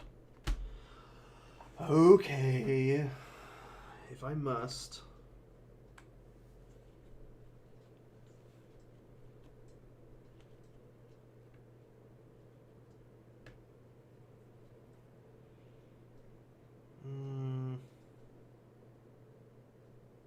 I don't know. I have a drafting table that I've converted to hold widescreen TV. Really? Like one of those big, like the ones that like tilt and everything? I've seen those before. Those are really cool. I mean, those are like really old school, like drawing table, drafting table, sorry.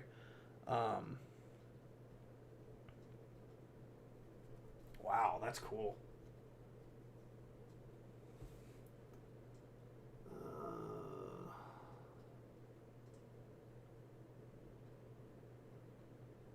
Yeah, but that doesn't give me access to the backside. Okay.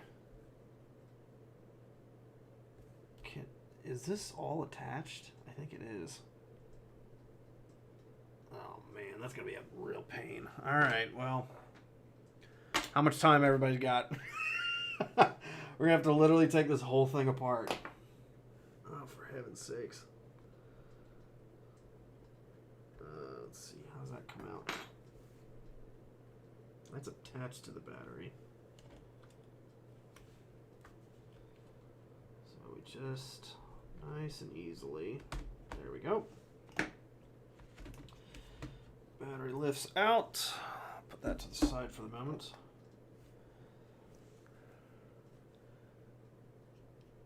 I think we're going to have to just take the whole bloody thing apart. Oh, it's a metal one. Okay. So there was this... Oh, there's Philip's head. There was this gal that lived a few doors down from me when I was a kid. Her dad had a drafting table, but it was wood. Because he was like, I think he was an architect or something like that. Or maybe just an architectural draftsman. I don't know. But I remember because we would go into their house to play and stuff sometimes. And I remember seeing that table because it would rotate and stuff, or tilt rather. Where did she go? And I thought that was really cool, that whole table. Remove this?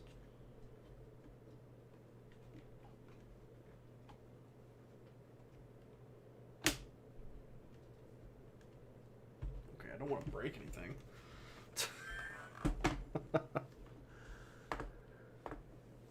They literally say, okay, take that off, and then this just kind of pops off? Really? Did I miss a screw? No. There's no screws on the back. So this looks like it just kind of... I just don't want to break anything and then be like, oh, sorry guys. Here's a... Not a broken laptop. I mean, it would still work. It just wouldn't... This little piece would be kind of flopping. There we go. That's what I wanted. Gotta be ginger.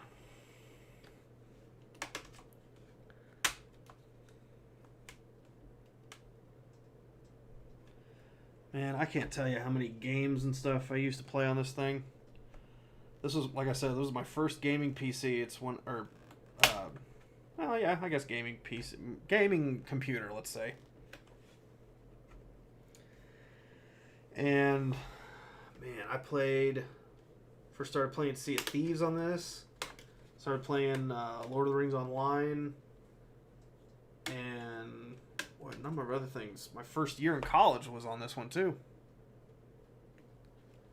I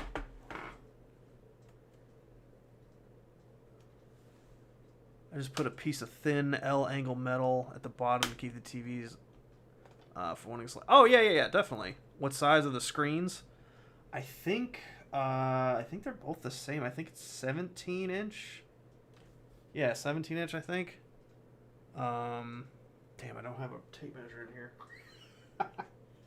Probably should, but I think they're about 17-inch screens. Let me see if it says on here.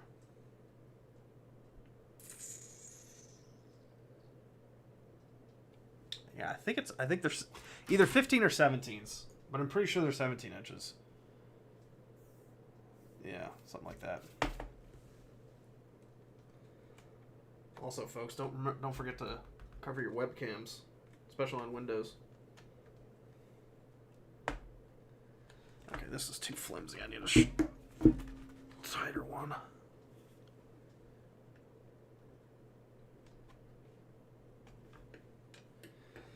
Oh, come on.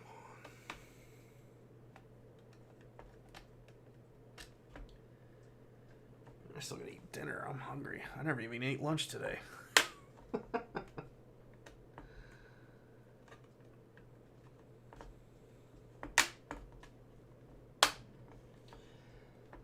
just been so occupied with this.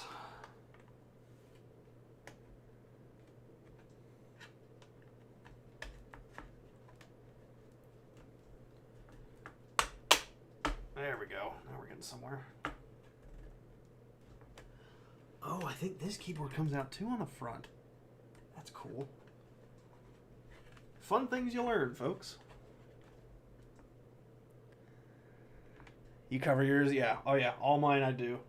Some laptops, I think the Lenovo's, and I think some of the HP's, because my mother's old HP, and the Asus's, as far as I know. Maybe they all do at this point now. They all have, like, slidable covers now on the webcams. It was so funny. I was at work.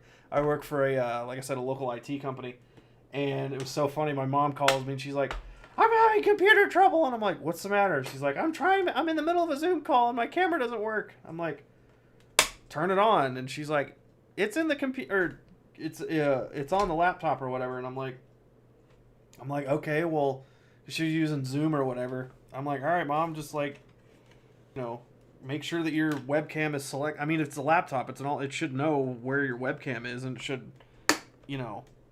select it automatically. And she's like, well, it's just not whatever. And then she ended up just doing it with no webcam or whatever. And then I came over, I think, later in the day. And I looked at it, and there was just like a little plastic thing to slide over. I'm like, hey, Mom. And she's like, you're kidding me. I'm like, yeah, sometimes it's just that simple, But this one does not have a cover. That's why it's got a little piece of tape over it.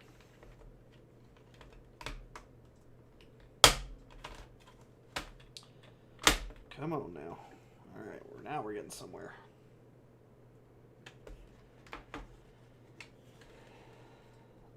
All right, is the whole keyboard come up with it? No, it goes around it. I think, what? Remove the palm rest. Okay, so all of this... So I got an iFixit guide right here, if you guys can see that. So I'm trying to follow along. I think it just kind of pops out. Based on the pictures, you just kind of... meh.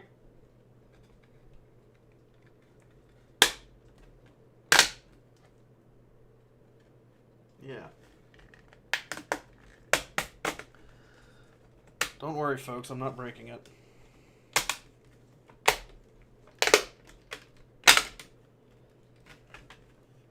far as I know. New V56 camera comes with a built-in covers. Yeah.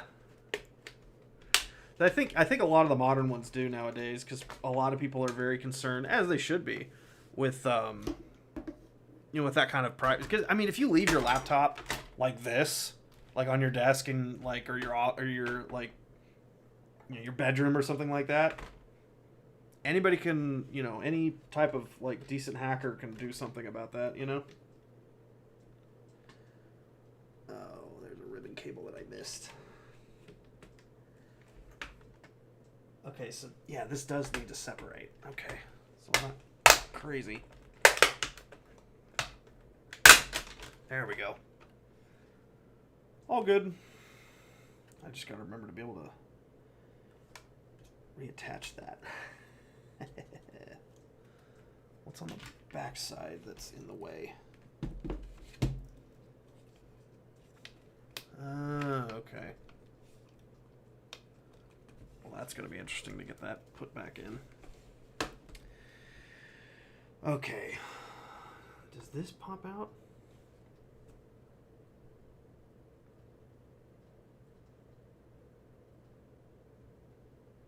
Carefully unsecure the rest of the shell on the base of the computer, so this now can come out. Oh, so I guess I could have just pulled all of it anyways.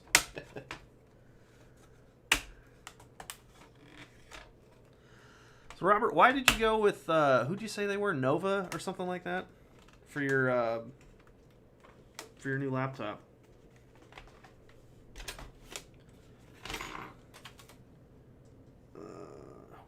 miss any screws, because I've done that before where you're pulling on it and you still have a screw screwed in somewhere. I don't think I'm missing anything.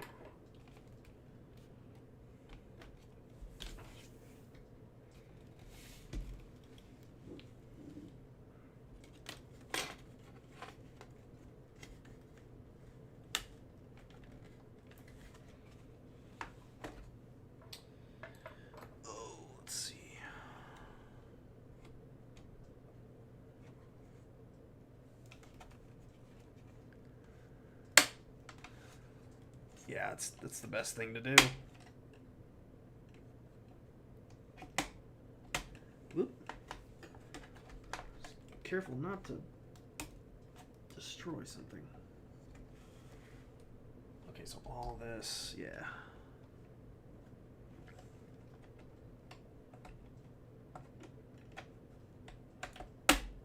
There we go.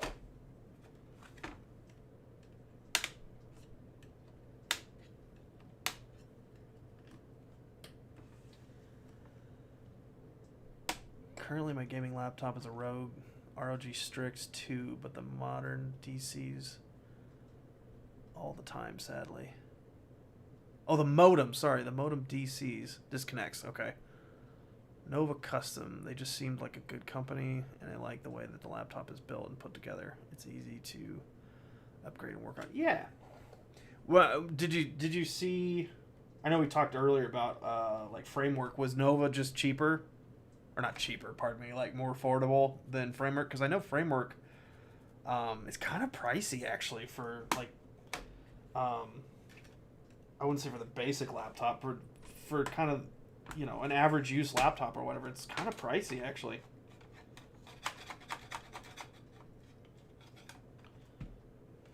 Where's that supposed to go?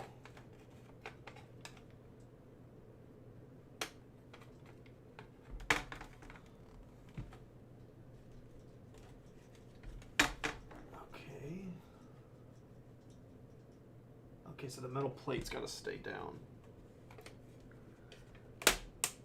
Ooh, shoot.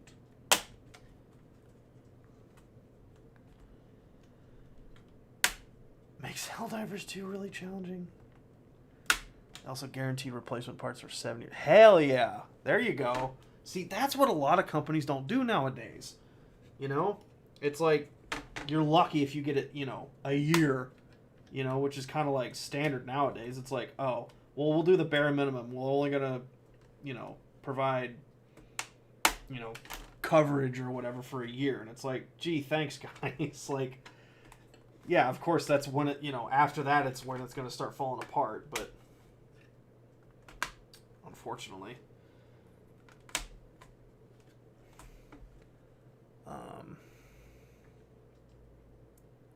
Framework's just too flimsy. I've never held a Framework. I've seen a lot of people do like reviews and stuff on them on YouTube and stuff, like tech reviewers and what have you. But I've never actually physically held one. Oh, come on now. Oh, she's cracking. We don't want that. Can't be having that.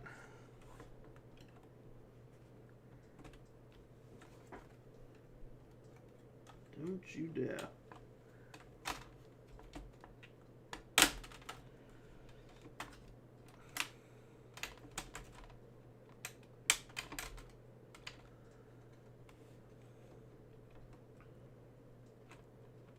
Yeah, I'm sure they're good. I mean, that's their whole thing, is to make, you know, laptops and stuff, you know, well, just computers in general, repairable.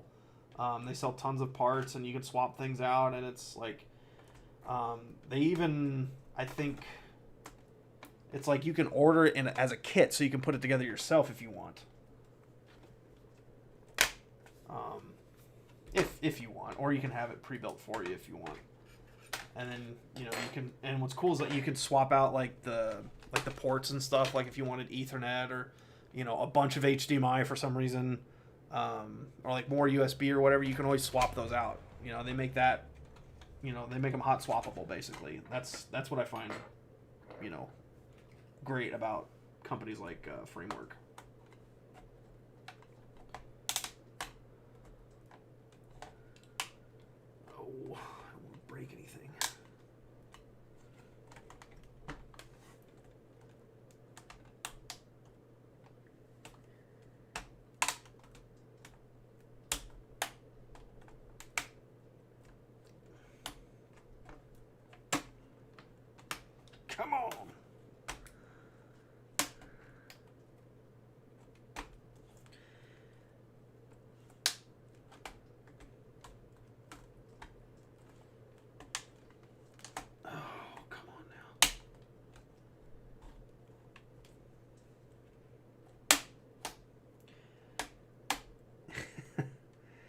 And obviously, if I break something, it will not be on the store. So I'm not just going to be like, oh, well, so much for that.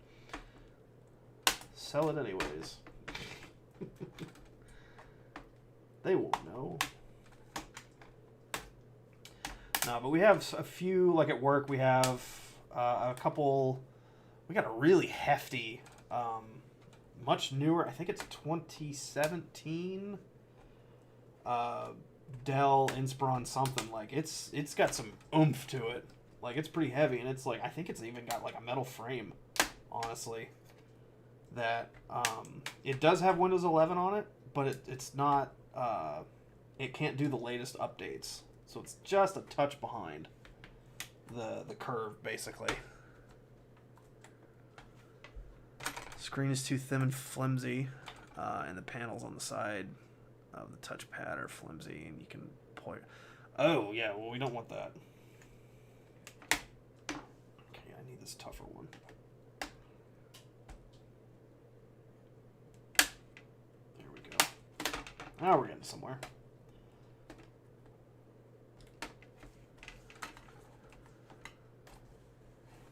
Star Labs. Yeah, I gotta... Who am I thinking of? That is driving me nuts. What is that? What is that computer brand? That's,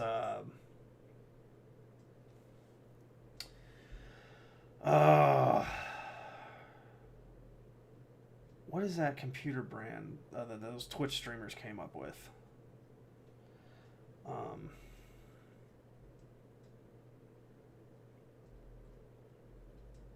can type, for God's sakes.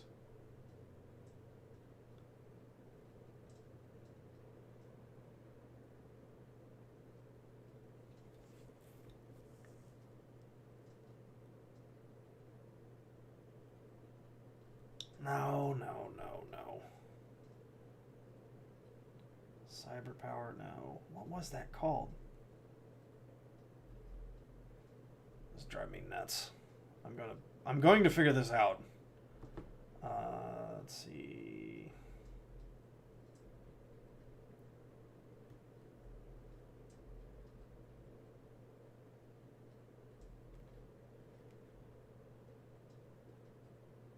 Starforge. That's what it was. Not Star Labs. Starforge. That's what I was thinking of. But I don't think they make laptops. They make just like regular like gaming streaming PCs. From my understanding, at least. But yeah, Starforge. That's what I was thinking of. That's like where a bunch of like really popular like Twitch streamers and stuff got together and started like, you know, making like custom PCs and stuff. Come on. I don't want to break anything. They're also made to be upgraded and worked on. Yeah.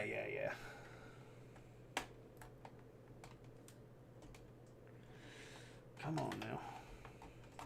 Almost there. Just this little bit more.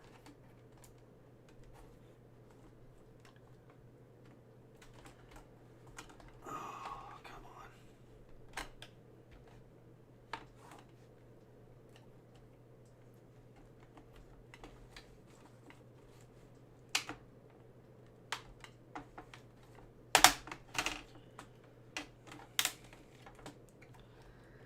What is holding you on there? There we go. Ta-da! Almost there. Where did you come from? Are you right here? Yes, you were, because I can see the outline. All right. Here. Alrighty. So that's the keyboard. That's for the touchpad. No, that's the touchpad.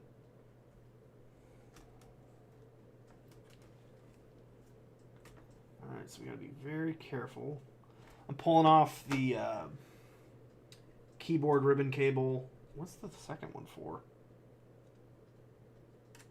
Yeah, so the keyboard ribbon cable here, and then the other one's here. I don't know why it has two. Just flip that up, and it should slide right out. Flip her up. And there we go. All right, and keyboard is out. Nice. Now, can we flip it over? Let's see. I'm trying to... Oh, these are little chunks. Big chungus. Oh, am I going to have to pull the whole motherboard out on the other side? I think I am. Damn, that's going to suck. All these plastic things that are falling out.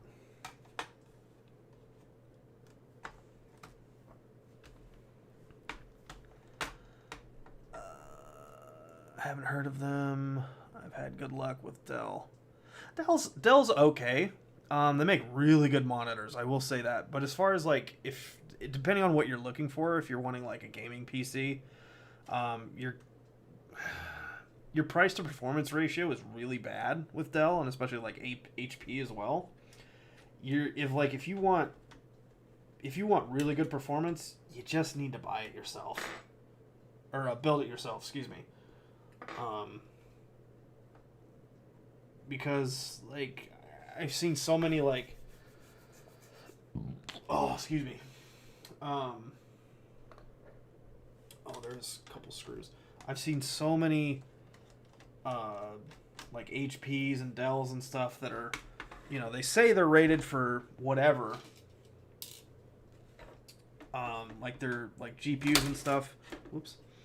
And their systems and everything, but they're powered. They're so like underpowered and everything. It's kind of sad. I think that's it for this. And it should just kind of.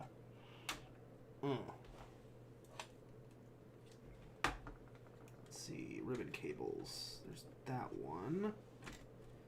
So let me pop that out.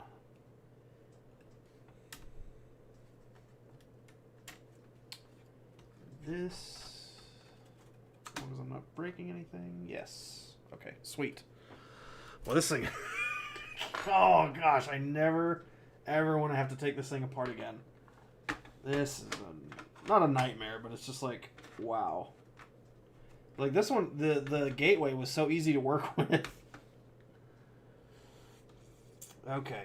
How in the hell am I going to get to the backside of the motherboard? It doesn't just pull out.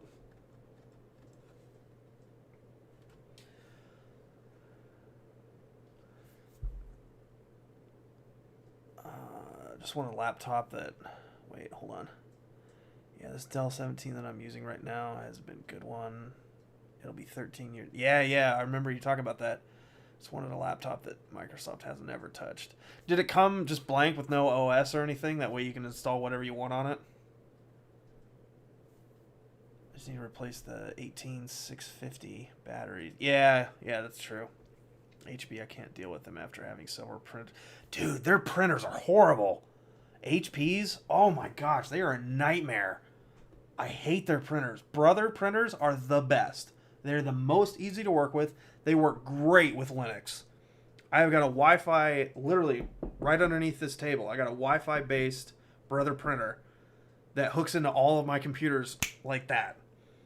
All the HPs were such a nightmare to get set up. Like that HP printer that I had, it's like no Wi-Fi, even though it's available, not gonna work. No thanks.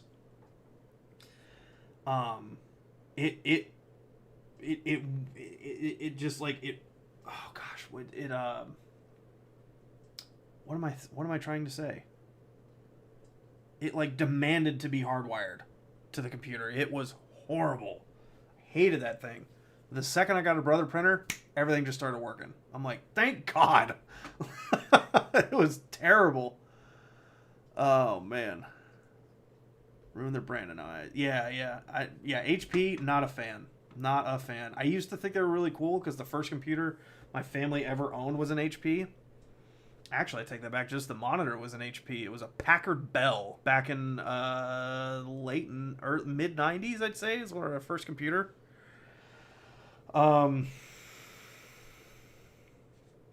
Yeah, the computer itself was a Packard Bell, but the monitor was an HP. Which in my head at like age 6, I'm like, Packard Bell, Hewlett Packard, isn't that the same thing? I didn't know what I was talking about back then. And some days people still don't, or people think I still don't. Does this really? How am I supposed to get the motherboard out? How am I supposed to get to the heat sinks? Well, the fans just kind of fell out. But man, okay, so I was at a client's business yesterday for work, and they had a bunch of these big fancy HP printers that they were wanting to get like set up on their network so that they they could just print from any one of them if they wanted. And I'm like, oh, okay, dude, fiddling with those things sucked. It just sucked. I never want to touch an HP printer ever again.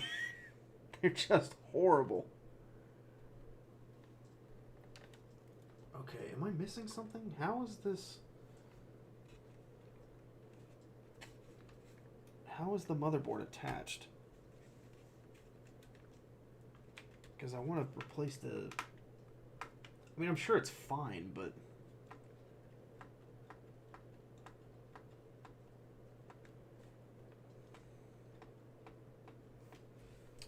Maybe take this off.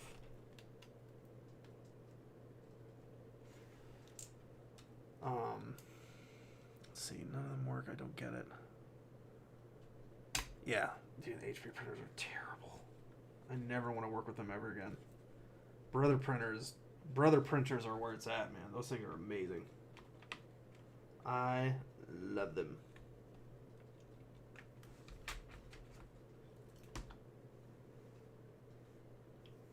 Yeah, look at all these pieces being shaved off from me pulling this thing apart.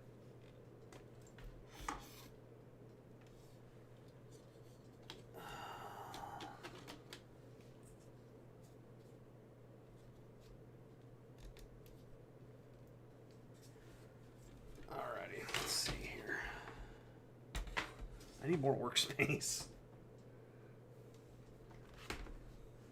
That's the whole point of why I set up my desk this way, because it's like an L-shaped desk. Because like my main computer's over this way, and it's like an L-shaped desk and everything. So this whole section right here is just for me to kind of do this stuff and kind of tinker with things. Let's see. This, that off. I think I just need to remove all these plugs, and then they should kind of slide out.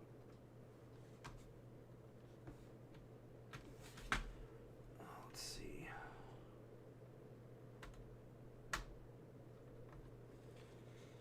Either that pops up or it slides out. It's one of the two.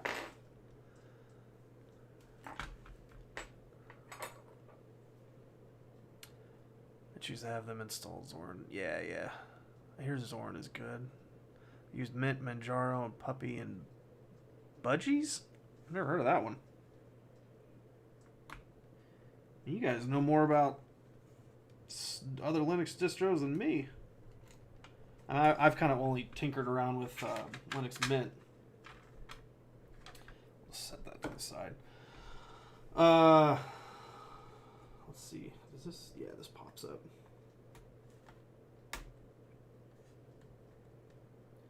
I had Manjaro on one of my I think it was actually this laptop here, because the Wi-Fi quit working, and I'm like, what in the world? And yeah, that comes up, and then this pops out. Because I installed Mint on it, and the freaking Wi-Fi wasn't working. There we go. And I'm like, what in the world? Like, why is the Wi-Fi not working? So I thought it was the OS was the problem. And so I'm like, okay, well, why don't I just switch over to, of course, I had to go to Reddit to find, some help and everything. And, Reddit is, of course, the most you know, perfect spot to get tech help. So I went to Reddit. I'm like, hey guys, I'm having this issue. What's going on? And they're like, oh yeah, your computer's a piece of crap. You should, or Linux Mint's a piece of crap. You should switch over to Manjaro. That works. I'm like, okay. So I did that, and it's still the Wi-Fi didn't work. Turns out it was the Wi-Fi card itself didn't support Linux. I actually did a video about this. It's like it's about a year or so old now, where I replaced the Wi-Fi card in this laptop, and it worked. I'm like, oh, okay. That solves that mystery. Come on, get out of there. Oh, come on. All this just to replace some freaking heatsink putty.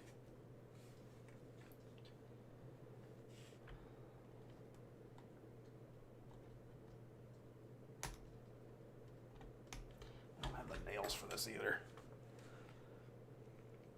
Budgie, I don't know. LOL. It was for older computers. Oh, okay. Oh. And that's and I've probably said this a dozen times by now. It's like, you know, and that's the thing about Linux is that you can run, you know, super old hardware on Linux, or run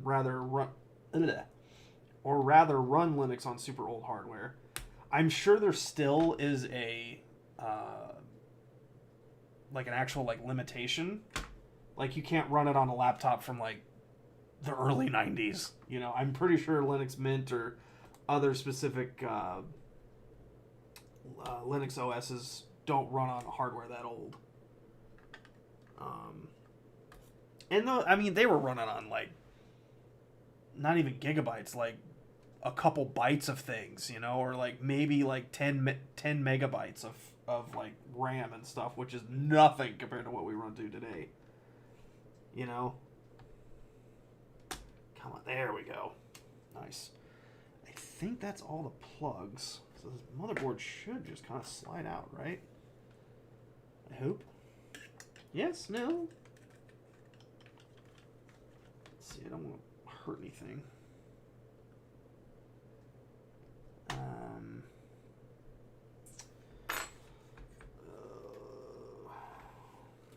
Those are the heat pipes.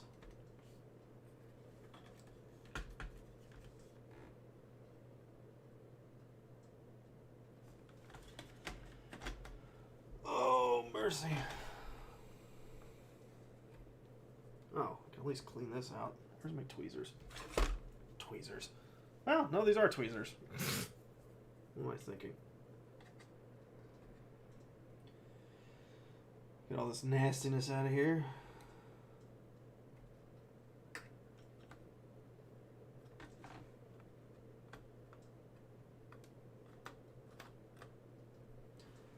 The dust from Africa. Be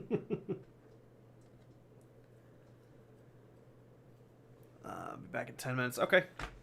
Yeah, just get an older Linux distro or XFCE desktop. Yeah, I wouldn't know if those would run on like really, oh, excuse me, some like really old hardware.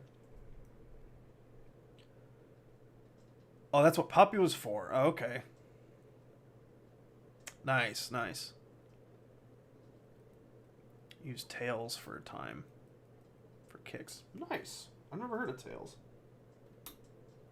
There's so many different Linux distros that I wasn't aware of. I'm kind of aware of the main ones. But man, there's so many that I have no, like, I'm like, what? That's a thing too? You know, and they're all kind of based off of like major distros like Arch or Debian, Ubuntu, and stuff like that. So they're all kind of based off of very similar major distros. Calm down. What are you freaking out about? A lot of dust in there. I mean, there's a few independent ones out there. I think like Gentoo or something like that. It's kind of its own thing. Red Hat's its own thing, but I think that's also a distro that actually has tracking data and stuff built into it. And I think Canonical actually, I think you have to pay for Red Hat. It's like one of the very few, if not the only Linux distro that you have to pay for. So, which is, I'm sure, why a lot of people don't use it, because it kind of goes against the ethos, really, you know. The Budgie and the Puppy was very light distros. Tails is a RAM-only distro. Really? For super privacy with Tor browser. Yeah!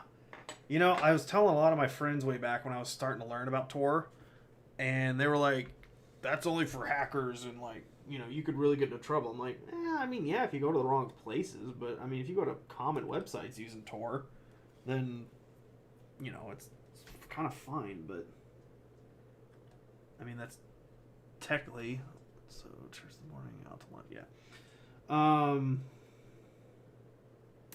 What was I saying? Got distracted. My mother texted me. I don't know if I can. I don't know how to get to the freaking back of this thing. Speakers.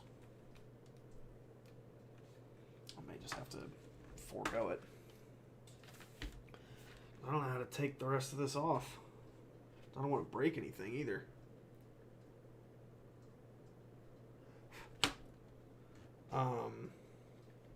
Yeah, all my friends are like, you know, don't mess with something like, you know, that you're, you know, don't know what you're getting into. I'm like, well, I'm not going to go in there and ask for dead bodies or something, you know? Yeah, Red Hat. Yeah, they're kind of weird in that aspect. Okay. Let me... I don't know if you guys are familiar. There's this great YouTuber. I've just started following him. It's called Salem Techsperts. He's a computer refurbisher and everything, but he does it for, you know, a business and everything. And he sets his, because I normally close mine and pull things out and everything. When he's like messing with the back, he opens it up and puts the screen like against the front of his workstation and everything, and then he works on it like this. I've never seen somebody do that before, but I'm wondering if that's a better method or something. I don't know. Let me take the boot drive off. This thing is like coming completely apart just to get to the freaking thing. Maybe that was a... Yep, maybe. LCD cable. Okay, that's for the screen. Oh, I think this is too much for me. I think I still got to put it all the way back together, and I don't want to miss a step and then it like completely brick it.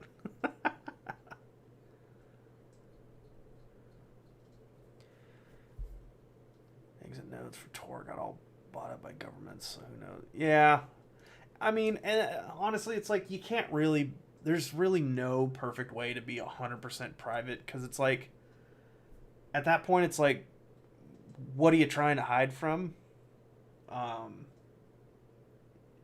I think inevitably there's kind of real no way to be completely private.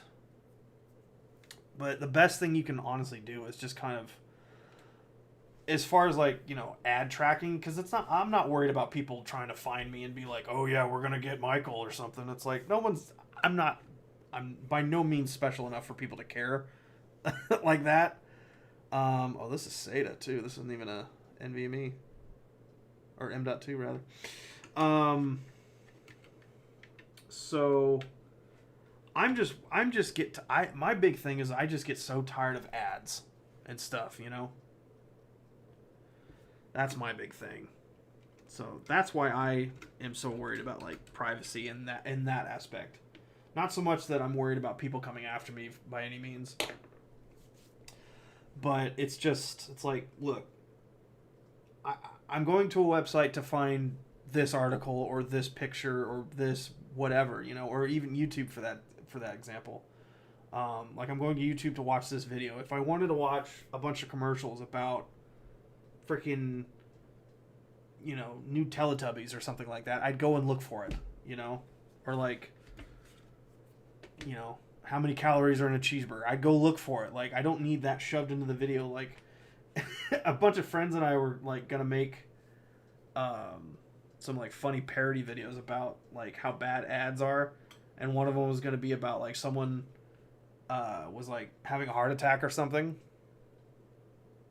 And the person was going to look up, was like, oh, you know, who knows CPR? It's like, I don't know, blah, blah, blah. And they're like, well, look up a YouTube video. And then they get served a bunch of ads, and the guy ends up dying because they can't get past all the ads to watch the video to learn how to do freaking CPR.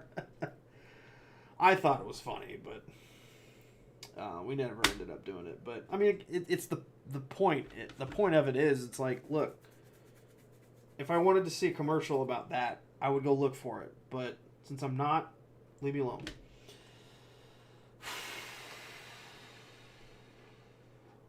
Anyways. Okay. You know what? I think I'm just going to put it back together. If I can remember how to do that. Oh. I really think, like, because getting to all that is just going to be such a hassle. And I don't think I'm talented enough to do that, unfortunately.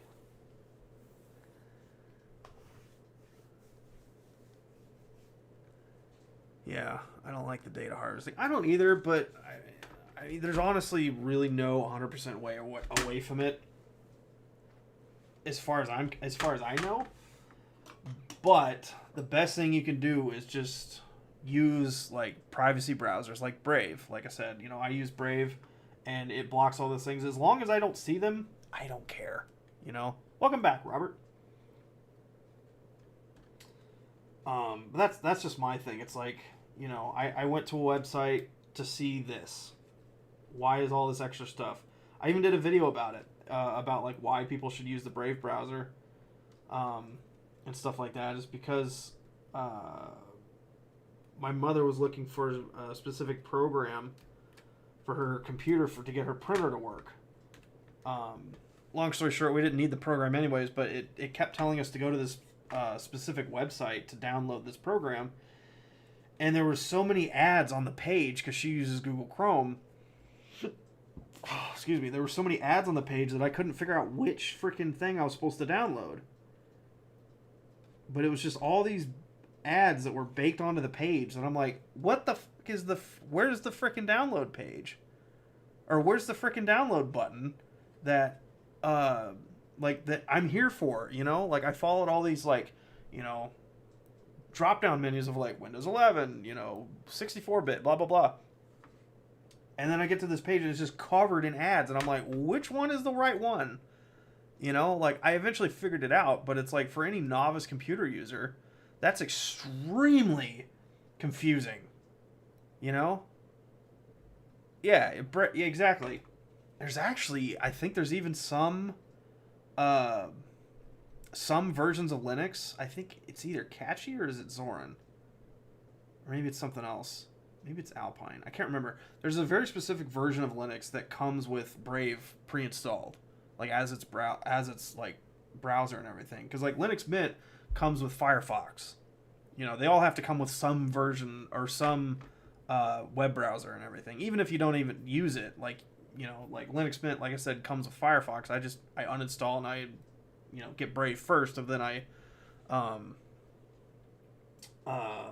just uninstall Firefox. I've never officially used Firefox. Some people say it's better than Brave or whatever, and I'm like, I don't know. I can't officially say one way or the other because I've never used it. But I mean, that's, you know, that's for everybody else to kind of decide, make up their own minds, I guess. Yeah, I'm shopping browsers. You sued Firefox forever. However, now pages don't want to load. Trying Waterfox and Brave and a few others. Huh. I mean, Brave it's built off of Chromium. And Chromium, and I made a whole video about this, is that Chromium is the foundation of what browsers are built off of. You know, so Google Chrome is built off of Chromium. I mean, duh. But, you know, a lot of people think. But the thing is like, yes, Google did make Chromium, but Chromium itself is neither good nor bad. It's just what you make it into is what makes it good or bad in that aspect. You know what I mean? So, like, you know, like I said, Google did make Chromium as something for people, just like with Amazon, they made AWS, which is web services, Amazon Web Services. So anyone and everyone can build a website off of AWS, but then it's, you know, kind of compliant with it.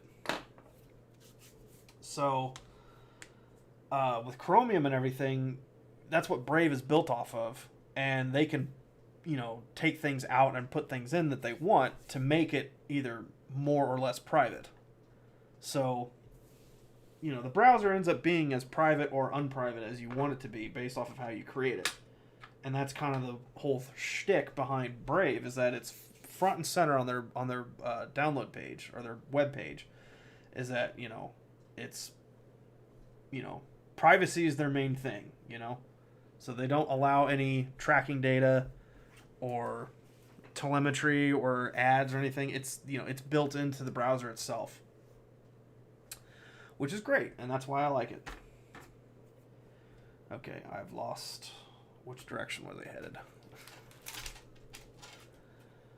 Just gotta remember how everything went together.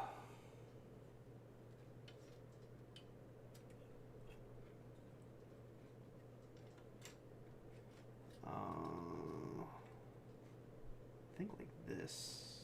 Yeah.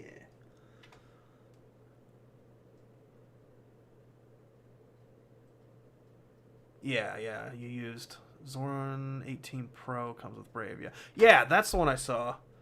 We could have had Nova put a different browser. Yeah, since I guess it's tailored fit to whoever, you could put, you know, I guess whatever you wanted on it. Oh my gosh, it's 5:30 already. Jeez Louise.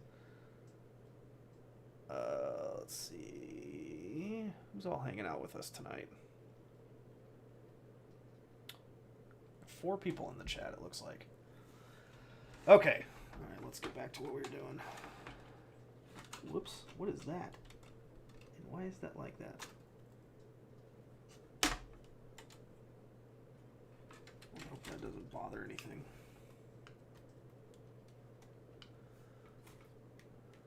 That's gonna... Yes. Okay. I've been sick the last couple of days. Not too sick, just sore throat and cough and a slight fever. Oh, man, those just drain you, too, you know? Those are the worst. I think, actually, yeah, this is where this goes. That's where those holes are. Well, that sucks, Robert. I'm sorry. Kind of funny, my boss had that, was it this past week? He had that Monday and Tuesday. He was out. Are these the right ones?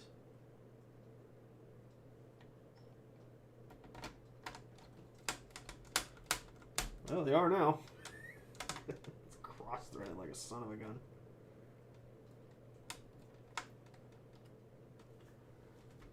There we go. Let's try that again.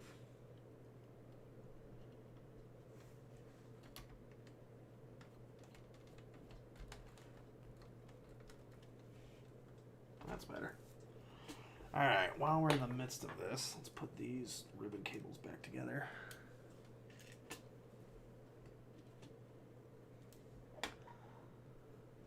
Heard Zen and Lieberwolf's is also good as well. I mean, that's the thing, like, there's tons of browsers out there, you know? You just, you know, some are obviously worse than others. I don't even remember how I stumbled across Brave. I think I was just like... So many people were telling me how bad Google Chrome was, because I didn't know when I first started getting into computers and stuff. When I built my first computer, I just thought, oh, Google, you know, I didn't know about privacy or anything like that way back in the day when I first started getting into all this. I really don't know what red pilled me in the first place. I really wish I remembered.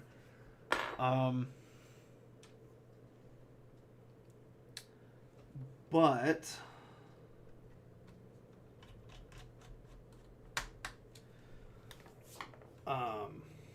but yeah, I mean, my first, like, on this computer, honestly, and then when I built my actual main computer, they were all, I was using Google Chrome for a couple years, honestly.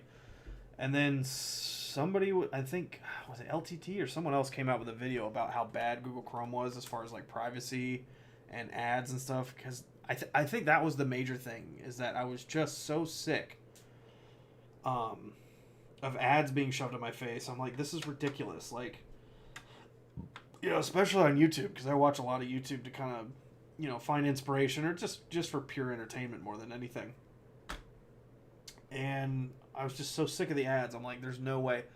And I think my father always was like, he's like, why do you hate ads so much? I'm like, well, Dad, you kind of made me that way, because when I was growing up, when my family was watching TV and everything, he would always mute the commercials in between, like if we were watching a TV show or a movie, or anytime there was a commercial break, he'd always mute it.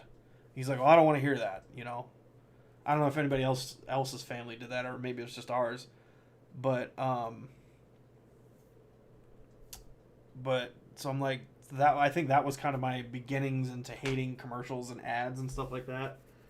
So I kind of blame my father for that in a way. In a good way.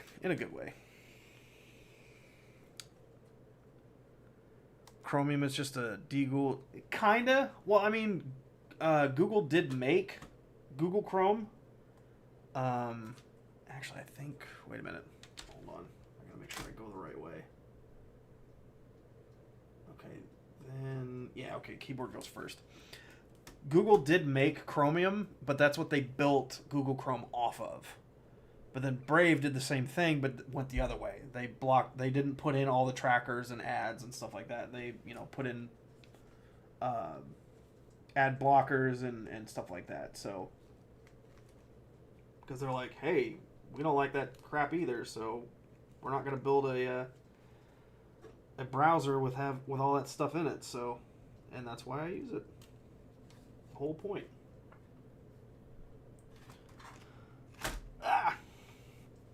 Don't screw it up.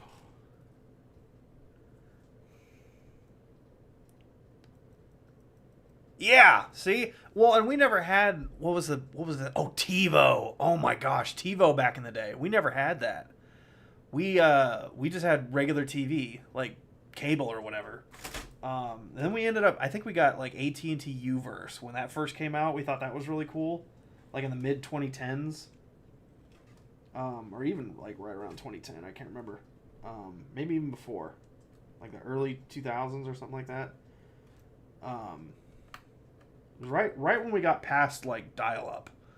We got past dial-up to I think we actually got fiber internet, and we were like, wow, we are really cool. I mean, fiber is actually still pretty cool, but the speeds back then were nothing compared to what we have nowadays. How does this it just snaps in, right? Label area. Okay. Cool. But like, yeah, I think you had like a special deal with AT&T, at least in my area. We if you got their fiber internet, then you could then you got like a special deal with like their AT&T Uverse or whatever, and I'm like, oh, that's pretty neat. I think I got. I don't want to leave a cable unplugged, because then it's like you plug it in and like, why isn't this working? And then you got to tear the whole bloody thing apart again. That is the worst. That is the worst. Okay. Oh, Lord have mercy. I'll tell you, this thing is not really designed for this. Oh, I love it when it just snaps together. Why couldn't it have come apart that easy? It's such a pain to get apart. I didn't want to break anything, for goodness sake. There we go.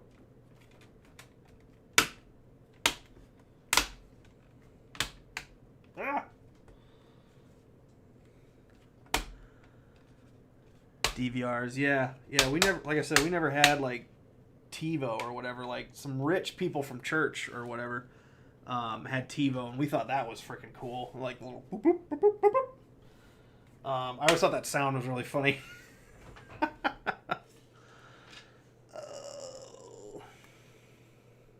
Now, this is going to be interesting. How in the world am I going to get that ribbon cable attached here? Oh, this is going to be a nightmare.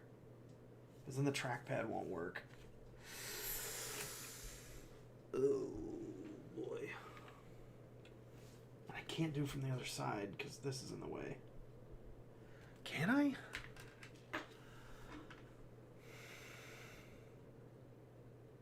Yes, DVRs for the win. I start viewing my phone when commercials come on and cannot fast forward.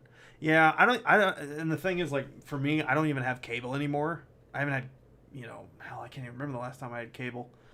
Like, my father he had a smart TV, and he would just watch YouTube or something like that, and then actually, no, I take that back. Well, we didn't have cable the last, like, 10 years, when my father and I moved into this house. But we did have, or he had, not cable. What is that called?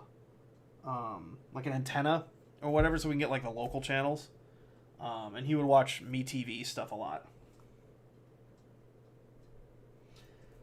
So that was kind of cool. So he would watch like Gunsmoke and stuff like that. I wonder if I can get to this from the backside, because that's really the only way I'm going to be able to do this. Oh, let's see. Take this out somehow. Ugh, that's gonna be a real pain. Oh, that reminds me. Let's see. Also, I could just delete the Cowboys and not watch them lose for 3 hours. That is true. That is true. Poor Cowboys.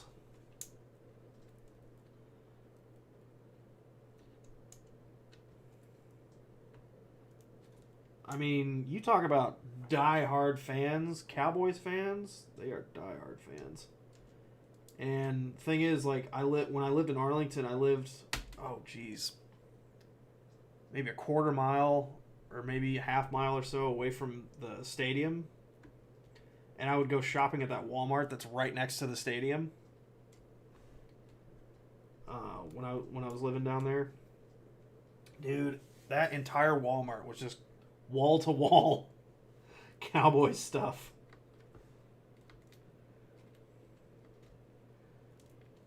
And they haven't had the greatest track record, so what can you say?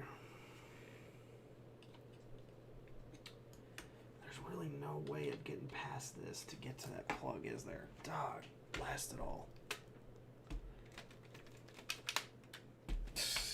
Still things popping off.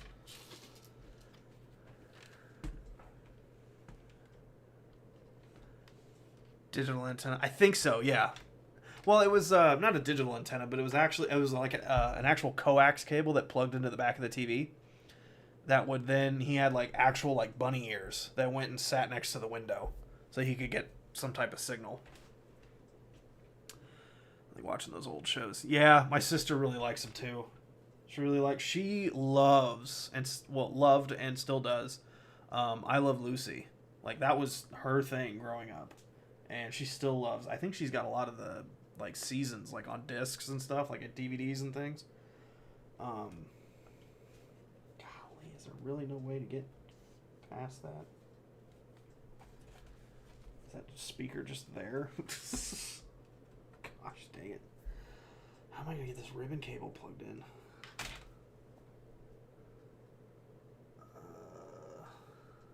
This is screws.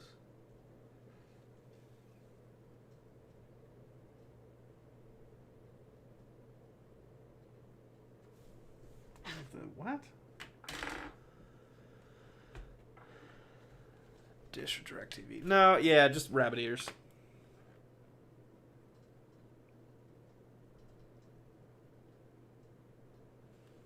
Anyways. Oh, I've got to get that cable plugged in. How am I going to do it, though? It's only so long. What time is it? 5:30. I need to eat dinner at some point. Alright, well. It's the best I got here. Can I get underneath that? A little bit. Nice. Okay, this is the best I can do.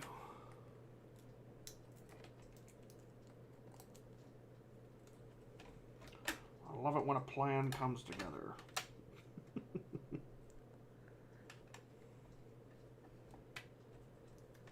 Oh, gosh. Come on. Get in there.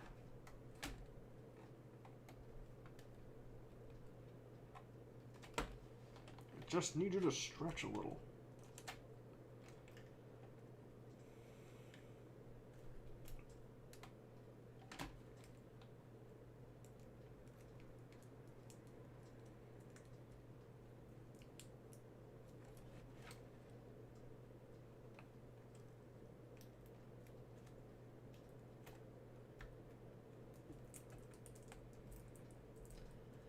There we go. Oh, crap.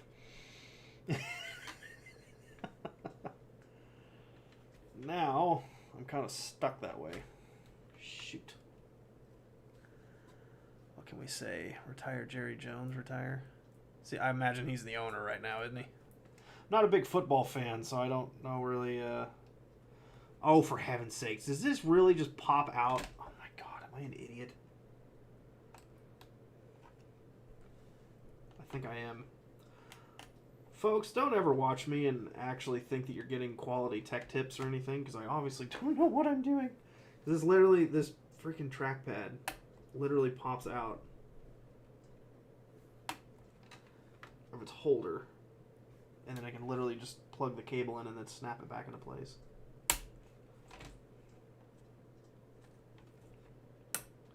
Hey, but things you learn, I didn't break anything either, so there's that.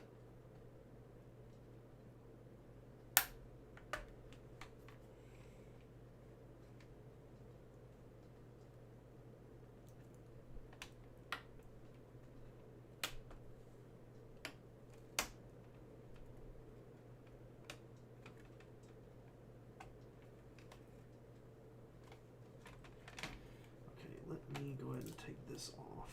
I don't want to tear that out. Yeah, that's what I thought.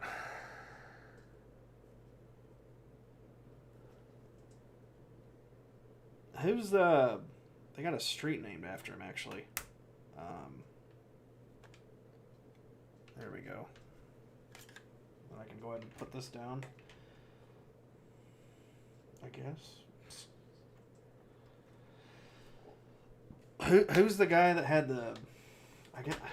wasn't the original owner of the Cowboys or anything, was he? But he's got like a street named after him, right there off of Highway 30, or maybe it's that stretch of Highway 30 that's right there that runs through Arlington.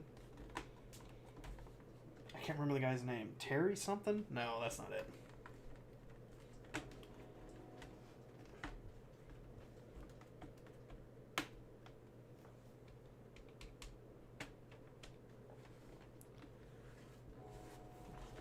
Terry Bradshaw or something, but that's not him.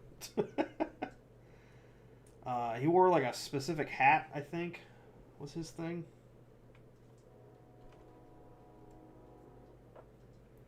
Can't remember his name, but they had a street named after him.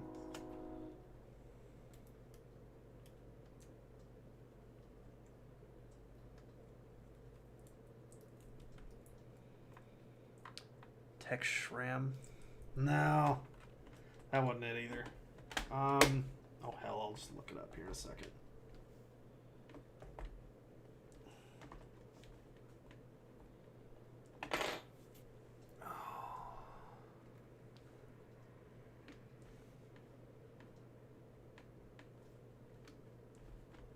Why is this so spongy?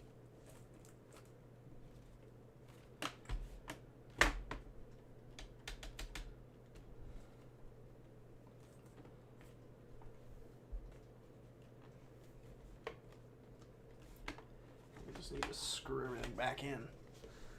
Bear Bryant? No, that wasn't it. Doggone it. Let's see. Let's look it up here. Original owner of the Dallas Cowboys.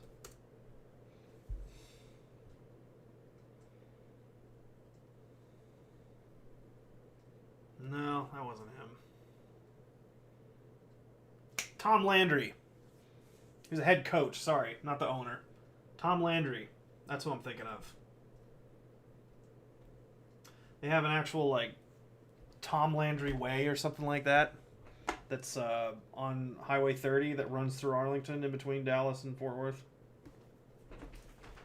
It's like, yeah, that stretch of highway or whatever. Sorry, not an owner, the head coach. People are still guessing. Oh. All right, let's close this.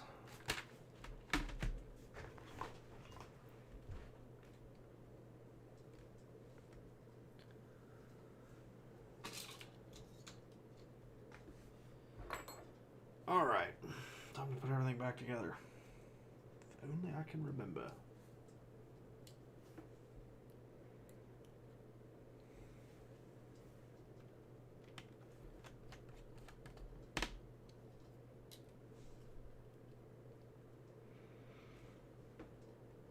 Yeah, Tom Lent. There you go.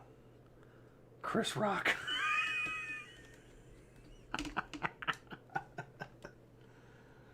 That's sacrilege.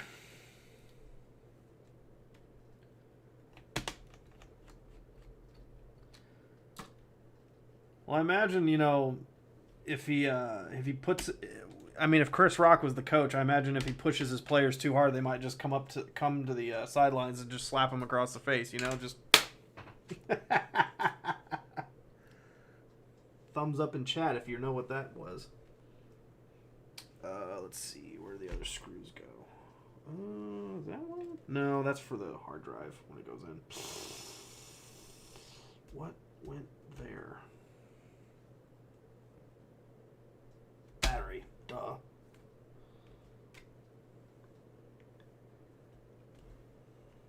Okay. Let's see. I think that was kind of it. Let's see. I can't think of. Is that a hole for it? No. This is the tough part. You got to remember where all the screws go. If you can't remember, no, that's for the battery. Should I just put the battery back in? Yeah, the battery takes like 6 screws. Jeez. That's why I have so many.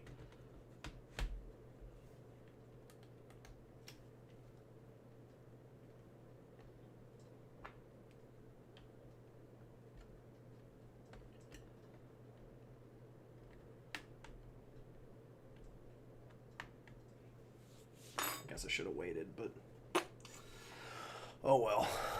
That was crazy. Yeah, I mean, I didn't watch it live.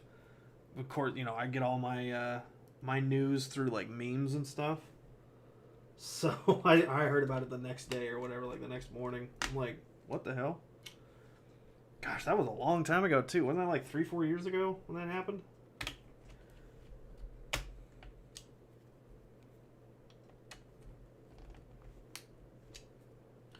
Really weird too. Like, I never looked at Will Smith the same after that. Like, I thought he was a really cool actor.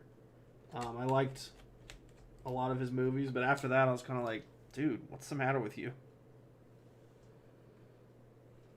Oh wait, no, I gotta use, oh crap, not these, sorry. That's a, is it? Oh yeah, these are the, sorry, those are the,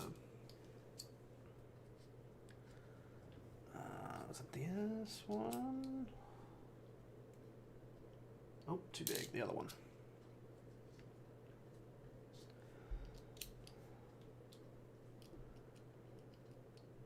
I don't watch that crap live either. Yeah, I mean, I got better things to do, like watch paint dry, instead of watching a bunch of overpaid actors get awards for stuff. Oh crap! I forgot to take these screws out. Yeah,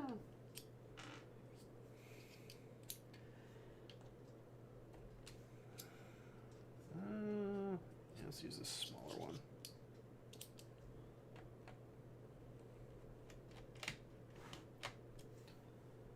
Come on.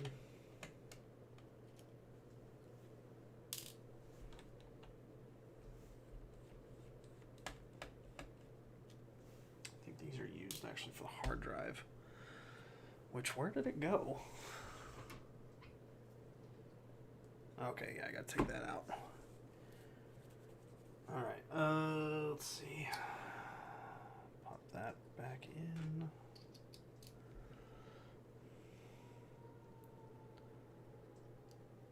Hollywood people are nuts. Yeah, they are. Some are decent enough, folks. And that's what I thought about, like, Will Smith.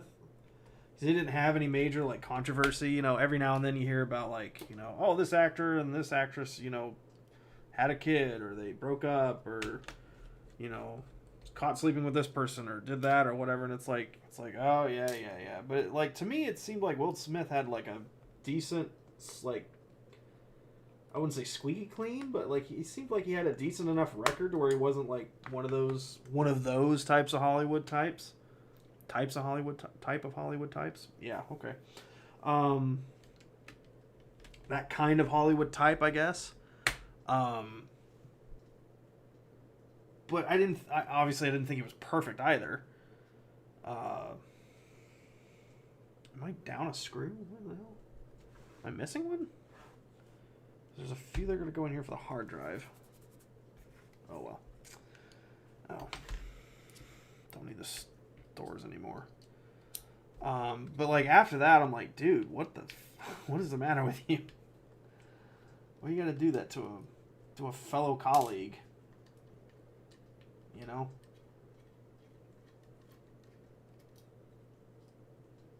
But whatever. Yeah, they really have nothing to complain about. Like, I mean, they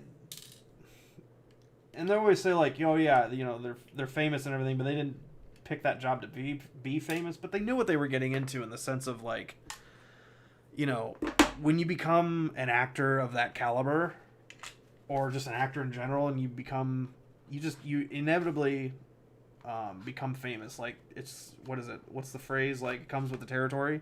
Like, so it's like, yeah, things are going to be said about you. Things are going to be found out about you. Like, freaking deal with it, you know? If you didn't want to deal with those problems, don't try and be famous. And I'm not saying they're trying to be famous for being famous sake, but, you know, that type of job comes with that type of territory, so suck it up and get on with it.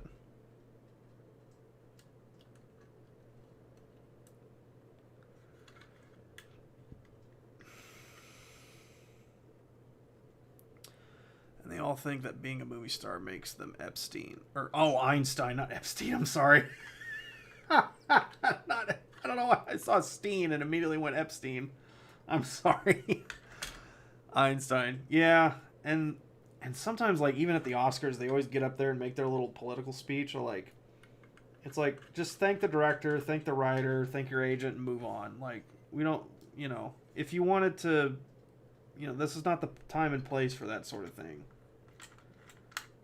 Like, this is a great movie, you know, it was great to be a part of it, but we need to save the trees. Like, so out of place, you know? There are stories about Smith's wife messing around with their son's friends, and Will thinks he has to protect her honor. Yeah, I mean, and the funny thing was that, like, that joke had nothing to do with any of that. You know what I mean? Like, I don't know. The phrase that my boss says that I find really intriguing is, you know, what is it?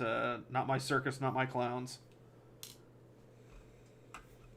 So, do with that what you will.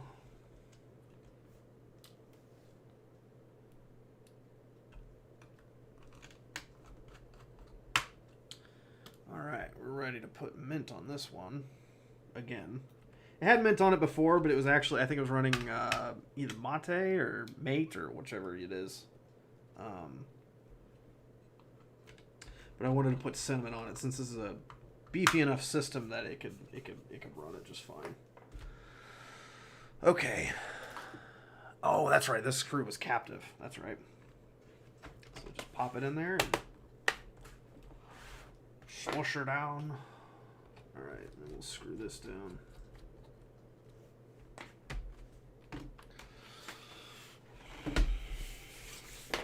And then whoever buys this, I will take the stickers off and clean it.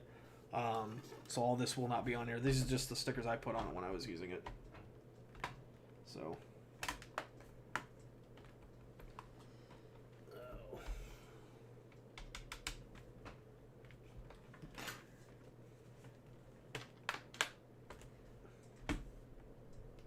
Did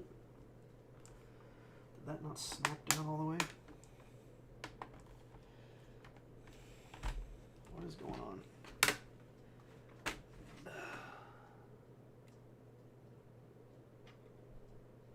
Why is that not snapping down?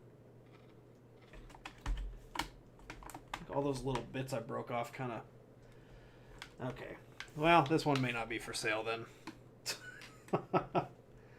Probably shouldn't have taken it apart, but... Yeah, the plastic stuff's not wanting to snap down anymore, but I think all those little bits that were kind of all over my workbench and everything were all the pieces that kind of held it together. But, I mean, I'm sure it would still work, but... Making sure. Okay, well, will it even power on?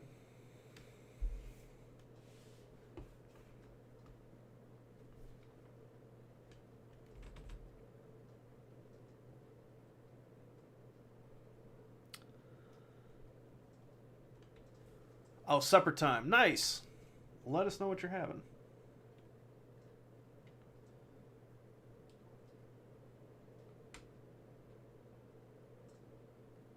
Have a good one, Robert.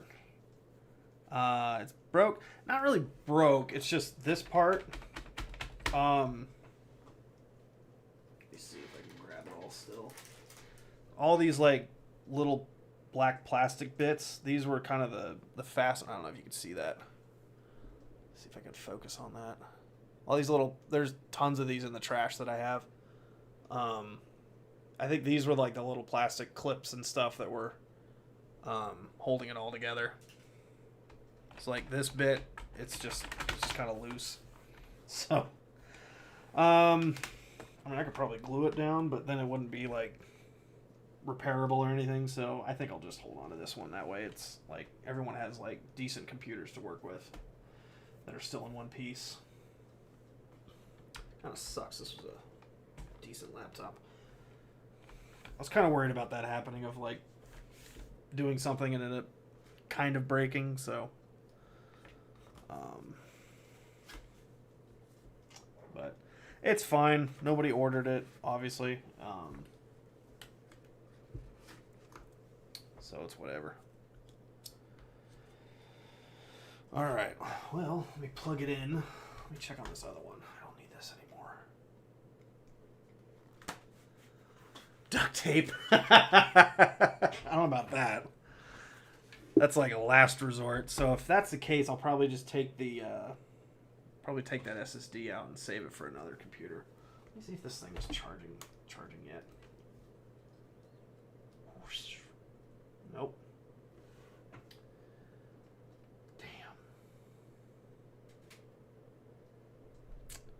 That sucks.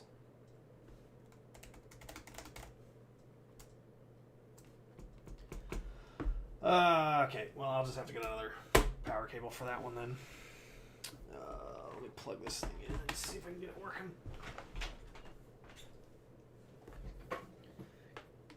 Because if it works, fantastic.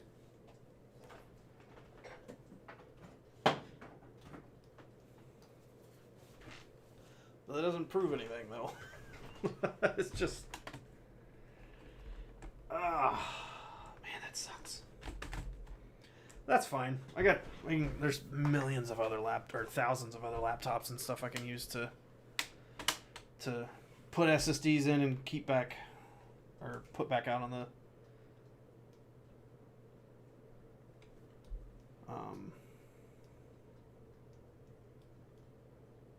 yeah, it's working. You can see, well, maybe you can't. Testing memory, yeah, it's just mad because I took it apart. Let's do F2.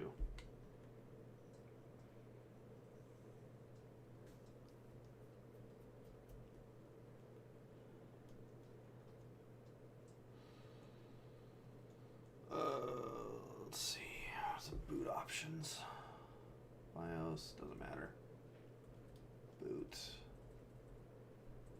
Yeah. All right, F10.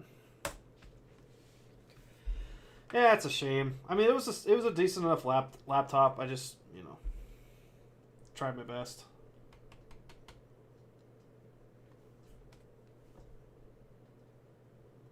But it does have Linux Mint already on it, though.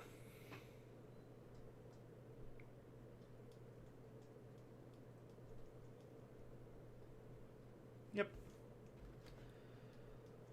Yeah. So it's already got Mint on it, but that's on that one drive. So still works though.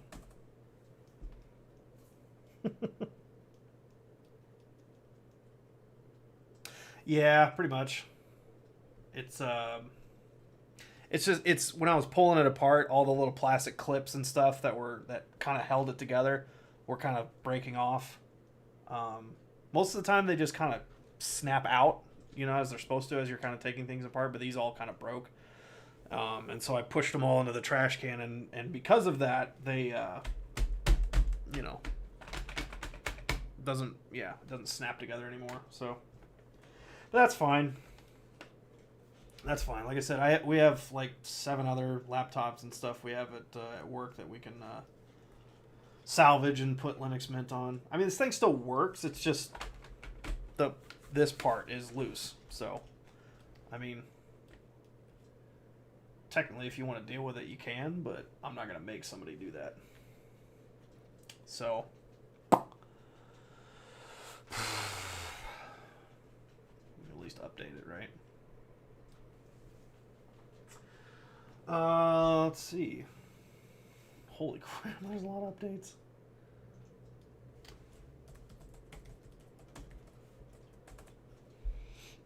I never claimed to be the greatest technician that ever lived. So far, as far as like what will be put up on the store, I'll definitely put the gateway up there. I'll leave the Dell off because it's, I mean,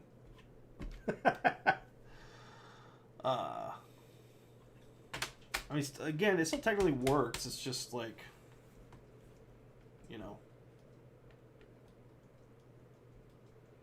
yeah, it's just kind of funky. But then then we also have this Lenovo Think Center. It's a tower and everything that it's old, but it'll still run Linux and everything just fine. And actually, this SSD is its boot drive and everything, and I think it's got a 2 terabyte spinning disk in it. So this would be this is its boot drive. And what was I saying? This is its boot drive and everything. So if somebody wants like this tower, it'd be great for like a home office if you're just like doing like for the kids or something like that, if they need to do papers or something like that, and you don't want them to have like a big chunky laptop like this size or something. Have like a little home office sort of thing with that type of tower, or really for anyone. It actually has a really old AMD GPU.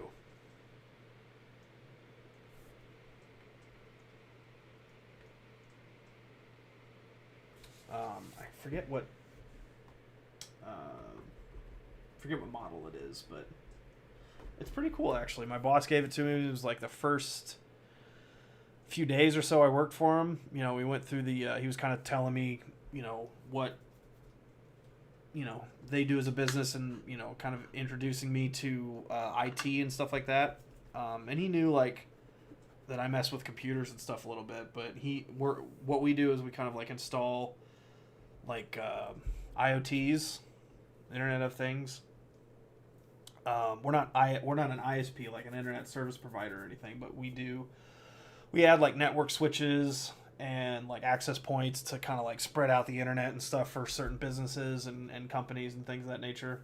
So we do that, and then we also do like, not tech repair, but we do like tech recycling. So if like a business buys a bunch of new computers and they're like, we don't know what to do with our old ones, we take them and do stuff with them. So we salvage their data and if they need it, and then we destroy the drives, and then we just have a bunch of computers sitting there, and I'm like, these are still decent enough to use. We can put Linux on these and just put new drives and stuff in them, and they'd be good to go, So how long have we been streaming for? 3 hours, my goodness.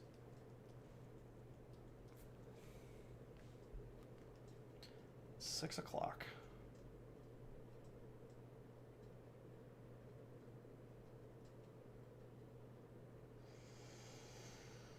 Yeah, test your memory, why don't you?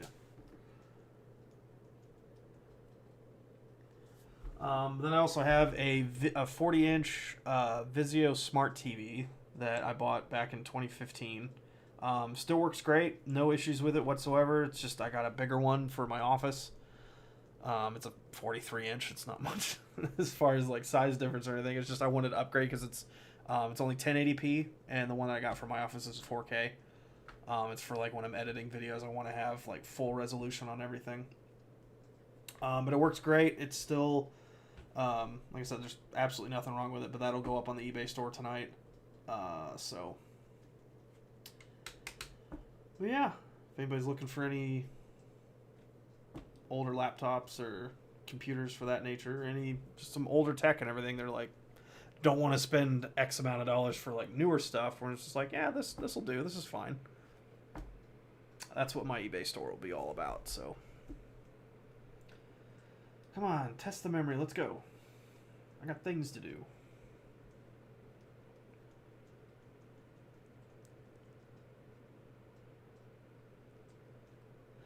Yeah, and that's kind of, and see, that's the problem, and that's what I'm trying to mitigate. Is, it's, and honestly, we had to do that with a client of ours at work. They had replaced, I think, 3 computers that were, not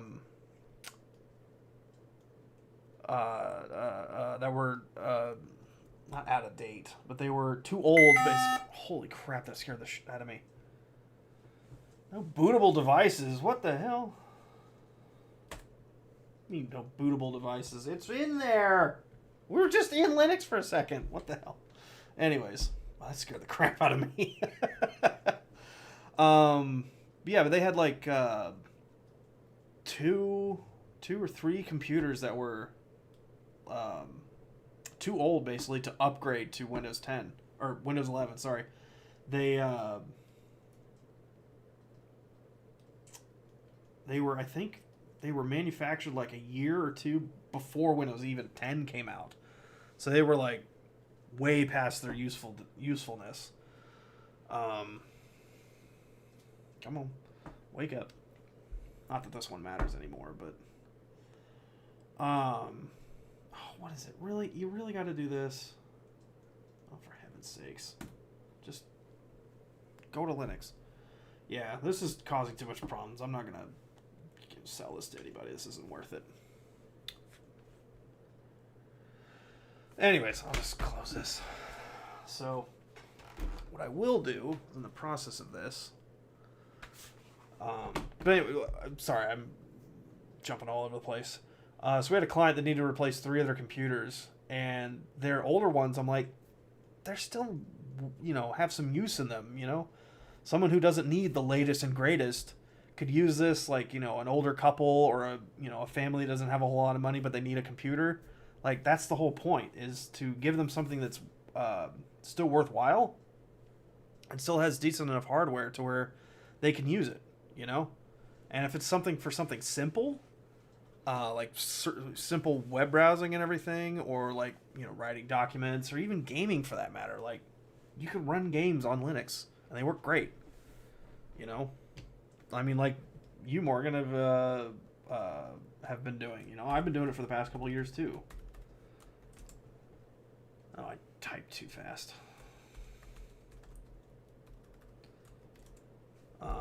Linux Mint is great for gaming as well. Not Best Buy. Fucking eBay. I need a power cable for gateway. What was this again? Excuse me.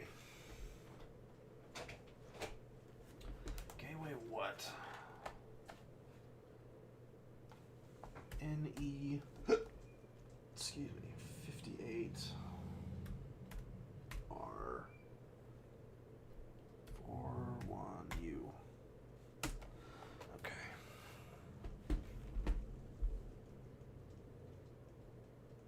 AC power jack. What?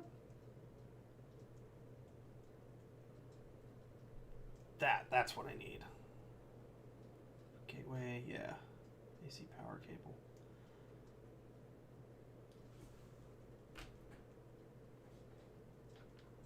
Yeah, I don't know what the hell. Since it's brand new, $17, why not?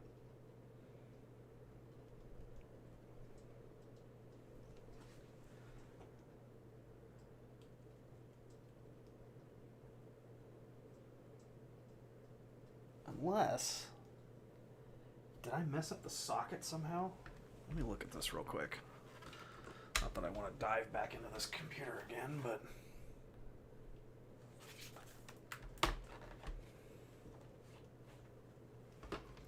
before I get...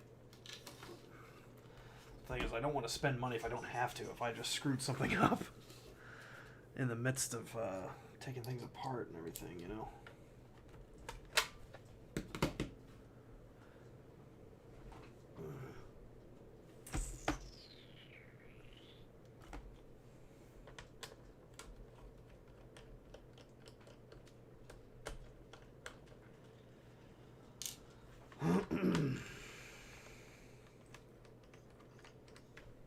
What's up, darling?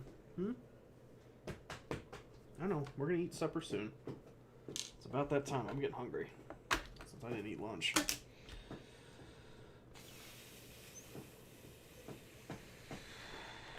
Heavens. Okay.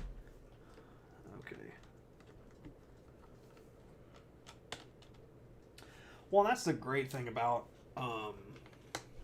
Linux and everything, is that Valve, who runs Steam and everything, has put a lot of effort into supporting Linux and everything for the games that they have, for developing, you know, versions and such of Proton. So if you have like a Linux system like Linux Mint or something like that, or even Bazite for example, but I've seen like there's very few distros that don't. That are just kind of like, yeah, if you have this distro, it's just Linux gaming is not for you. So there's very few that are like that. Because like if you go to like ProtonDB and type in the games that you play, and you look at all the people that are using, you know, whatever distro, it's like you go down the list and you see how it works. It's like just every single distro you can think of is there. And it's like, oh, you know, like I've seen Linux Mint, I've seen Fedora, I've seen Arch, Manjaro, Pop! OS is kind of a big one too.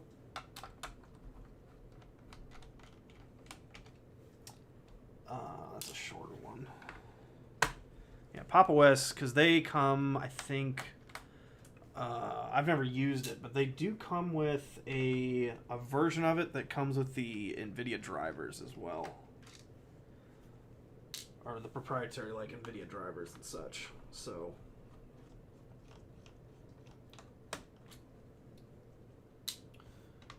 or if you have, and that's a good thing. Like if you're planning on building a system, the as far as like hardware and everything, if you're doing like for gaming or whatever, the best hardware you can get for a Linux system is AMD stuff, because they really work well with Linux systems as far as like their driver support and stuff like that, especially their GPUs.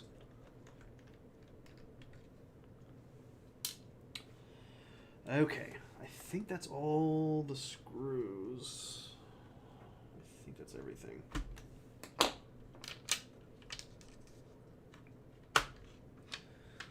Pull the drive out, and then I think it just pops out.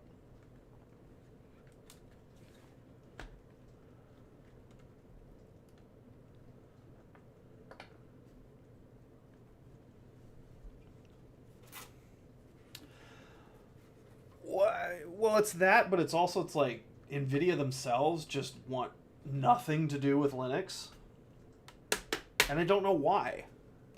You know? Like, oh crap. Like, I don't know why. It's like, even Linus Torvalds himself, the man who created Linux, he says, like, NVIDIA is the single worst company that they've ever had to work with to, like, get things working and stuff like that. And so he's like, and I think in a response to that, AMD came forward and was like, "Hey, we'll work with you guys," and so they've been like, AMD has been phenomenal when it comes to like driver support and stuff for Linux. So AMD is definitely the way to go, in my humble opinion. But you want to avoid certainly brand loyalty. You just want to go with what's good at, what's still like consistently good, and not just be like, oh well,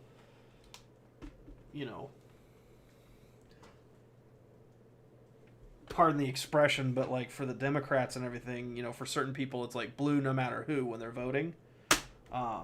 And I'm not trying to get into a political discussion or anything, but it's like, it's that mentality. It's like, oh well, I'll only buy NVIDIA regardless of their business practices. It's like, regardless of how bad, a product may be or whatever. And it's like, well, that's, I feel like that's the wrong mentality.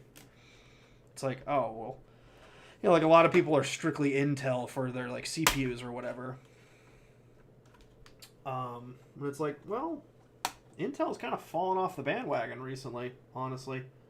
So it's like, just go with what's better, and what certain companies or whatever are doing to benefit the consumer and not just, their wallets or whatever.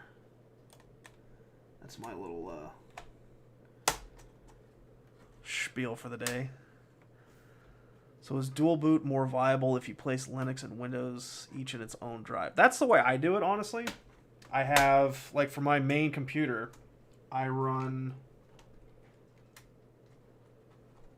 Oh, let me go ahead and take this off, I guess.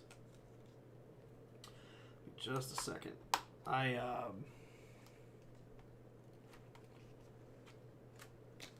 man, it took forever to get that thing to work.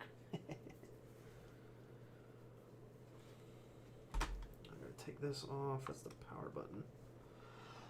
That's the way I do it, because for my system, I run one NVMe drive is Windows 10, and the other one is Linux Mint. And then when I start my computer up, what pops up is a bootloader screen, so you can pick which OS you want. So most of the time, depending on what I'm doing, is Linux. But if I have to edit a video or something like that, then I go with Windows, simply because of Adobe. But if okay, did I miss a screw? I feel like I did. There's one right there. Aha! That's why it's not coming apart. I did miss a screw. Where is my screw? There it is. did forget one. I always do, because even though you feel like you got them all, there's always one missing. Or one still there. Yeah, exactly. Yeah, it's like whatever works, you know? But some people are just like, you know, oh, I only use this, or I only use that. It's like, well, oh crap, I did. There's 2 more screws that I forgot. I thought I got them all. Doggone it. One right here.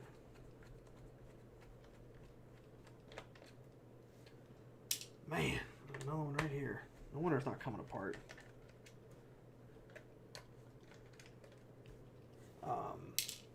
I go with what's affordable and what's like performing the best at the time.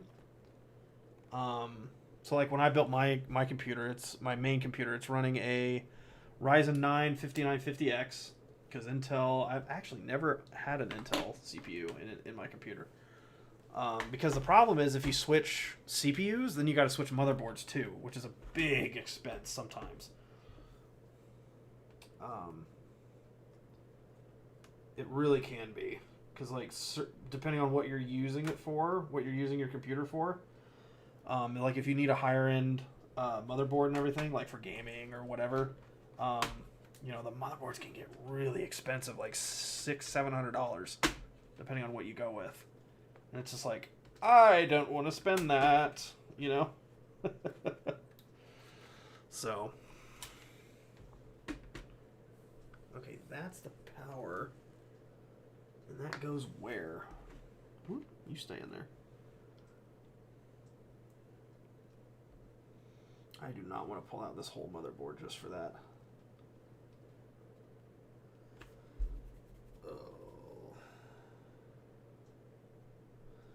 I think it's just the power cable. I don't want to tear this whole thing apart just to find out that the cable's fine. And then risk breaking this one. I'll just get a new cable. That's usually the problem anyways, so. Alrighty then.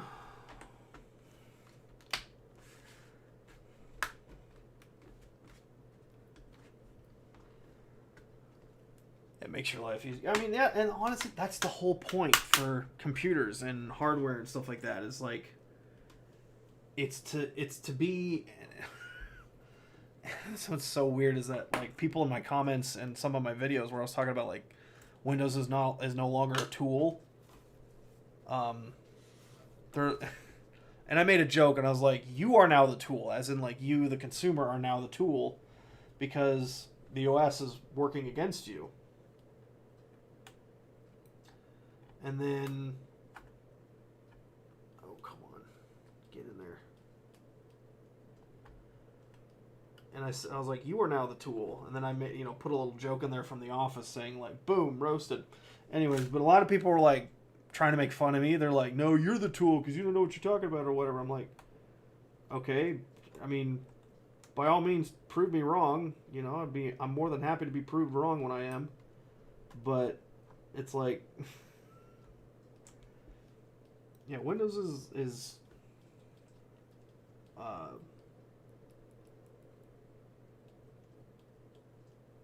or not. Wait a minute. Oh, shit. I'm having a Biden moment. I just forgot what I was talking about. I usually just buy something G remade and tinker, but Windows 11 spying on me is a deal breaker. Yeah, I get you. Those 2 videos were good. Yeah, I mean, it's still like I'm still absolutely shocked at the not so much the response. Holy shit! Not so much the response, but it's just the viewer count on that video is like the second most highest video view count that I have on my channel was like some Lotro Lord of the Rings Online videos that I made like 3 years ago or something like that, and they hit like 25,000 views, and I'm like, holy smokes. And then everything else was kind of like averaged, where it was like 1,000 views, a couple hundred views here and there, whatever. And then And then when that video just blew the others out of the water, I'm like, wow, I was not expecting that in the slightest. You know, I'm like, wow, like, I must have really hit a nerve in a good way. You know, like I struck on something that was really oh, whoops, I'm putting this backwards. That was really poignant to a lot of people. So,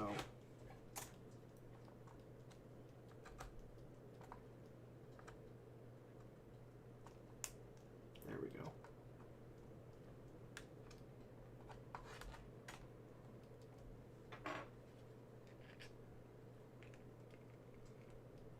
It is, yeah, it certainly is a hot topic. It really is.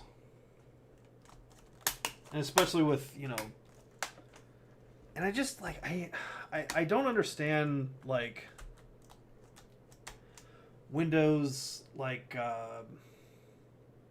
or just Microsoft, really, their mentality in the sense of, like, of shutting down Windows 10. Or not shutting it down, but, like, ending support, sorry. It's like, you know, so many people are using that, and I know it's to kind of force people to switch to the new OS so they don't have to continuously supporting the old one. But again, like I said, I think at the very beginning of this is that you get more flies with honey than you do vinegar. So it's like, if you're just making everybody mad, you know, it's like, why are you taking away the tool that I like and I'm used to? It's like, you know, like you're doing it against my will and, like, kind of not rage baiting. What am I thinking of? What am I thinking of? What's that thing where you kind of, like, angrily force people into something? I can't think of the word. Anyways, you know what I mean. But I don't know. I feel like it's really unnecessary to do that. But, you know, being a several $100 billion company, I guess they gotta still make money somehow.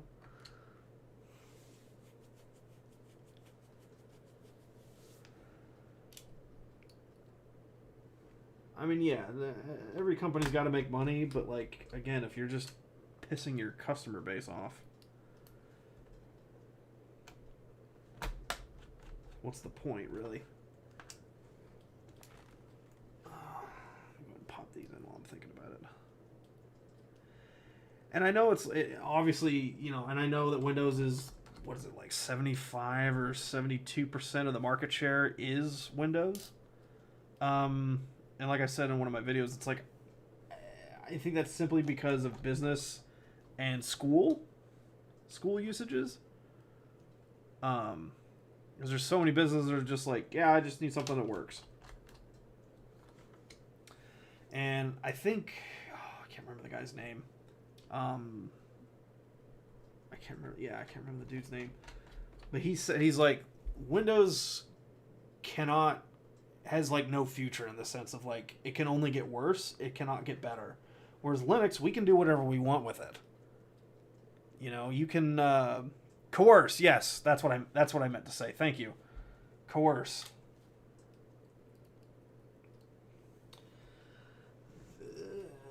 Where does this one go? Where did this one go? I don't remember this one went. No. Oh well. But it's like, yeah, I mean, that's the thing about Linux is that we can do, you know, we have tons of room to grow and tons of potential, you know. With the source being open, you can build in you can build anything in it, really. And I think given it enough time, and so many people are saying that, oh, welcome back, Robert. Sorry, I didn't see that. And I think so many people are saying, like, oh, this is the year of the Linux desktop and everything. It's like, yeah, maybe to a point. It's certainly gotten much more traction, I think, with the shutdown of Windows 10, or the end support rather of Windows 10. Sorry, I'm having a Biden moment.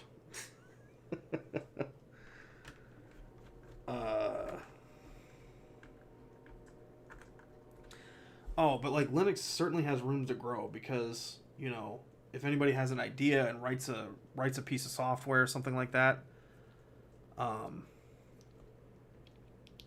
that's what I like. It's mine. Yeah.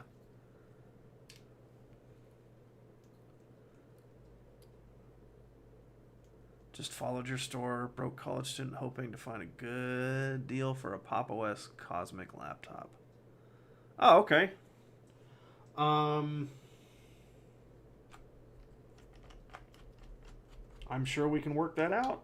I mean, I don't have any laptops that have that installed at the moment. But if you just want the system and you want to install Pop! OS Cosmic on it yourself, you are more than welcome to do so. But they will come pre-installed with Linux Mint on them. I feel like I'm missing a hole again. I have like 2 screws left. Or maybe is that for the back plate? It is. That's why. Alright.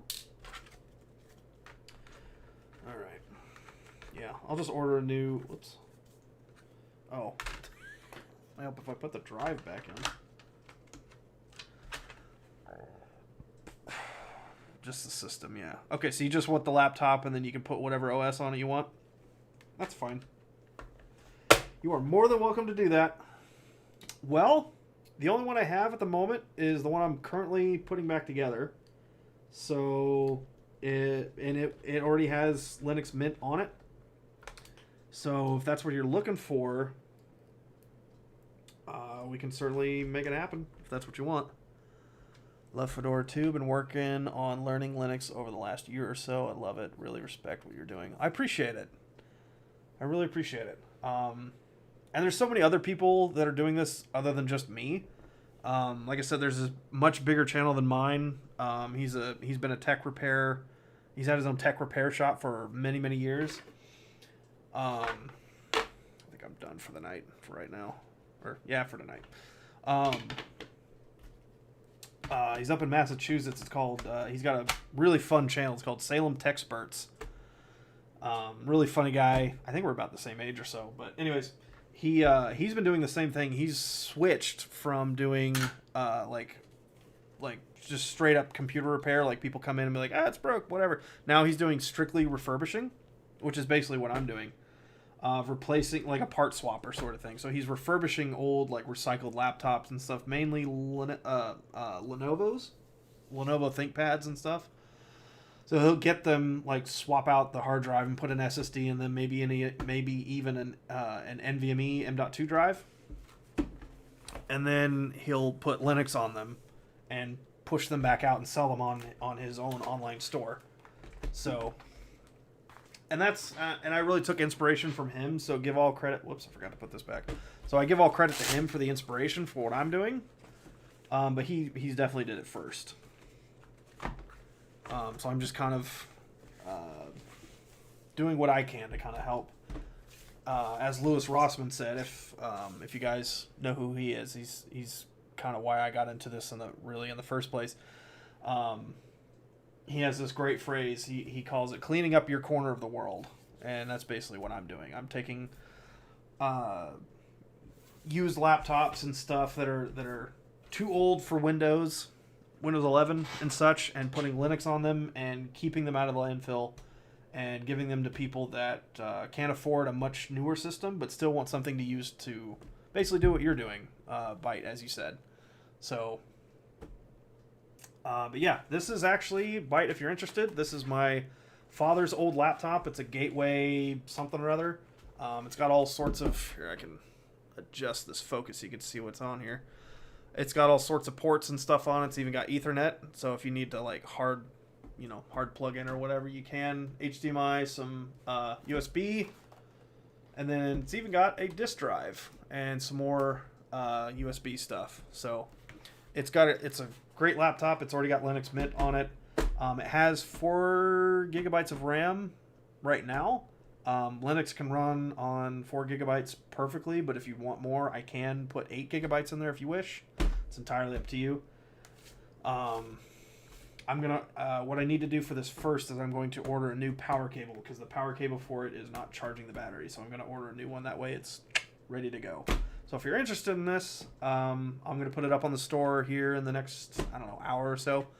Yeah, definitely check out Salem Techsperts. He's really cool. I like him a lot. I've subscribed to him. He's a really cool guy. His videos are a lot of fun.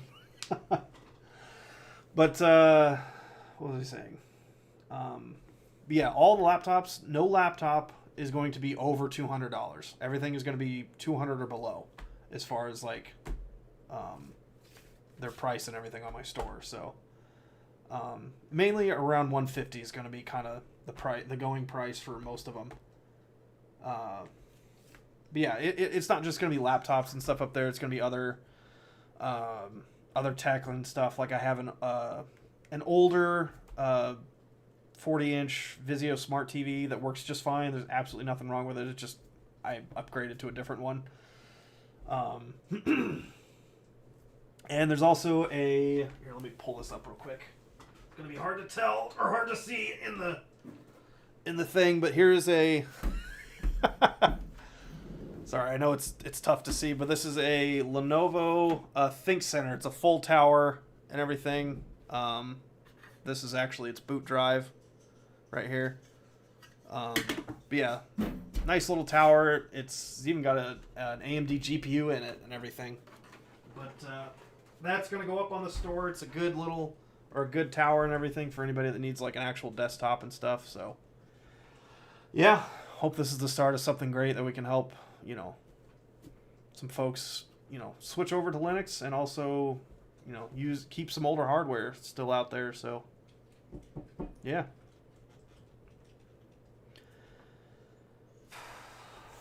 Oh, dog's getting antsy. Alrighty, folks. Linux Mint is what I use for my class last spring semester, and I love it. Nice. Very fast and stable. I'll check out. Yeah. Definitely check him out. He's a cool dude. Yeah, Linux Mint is great. It's the first one I stumbled across, or didn't stumble across, but the first one I found to be like the most practical, at least for my use case and everything. And I've loved it ever since. I do plan on distro hopping at some point and trying out some other ones. There's plenty of great ones out there. It's just you gotta kind of learn how they work and such. So, but yeah. On that note, folks, I'm going to call it for the evening. I'm really, really hungry, and I've kind of finished all the work I needed to do. So I wish you all a good evening. And like I said, all this stuff will be up on the store here shortly. So if anybody's interested, just let me know. Just email me or whatever through the store, and we'll make it happen.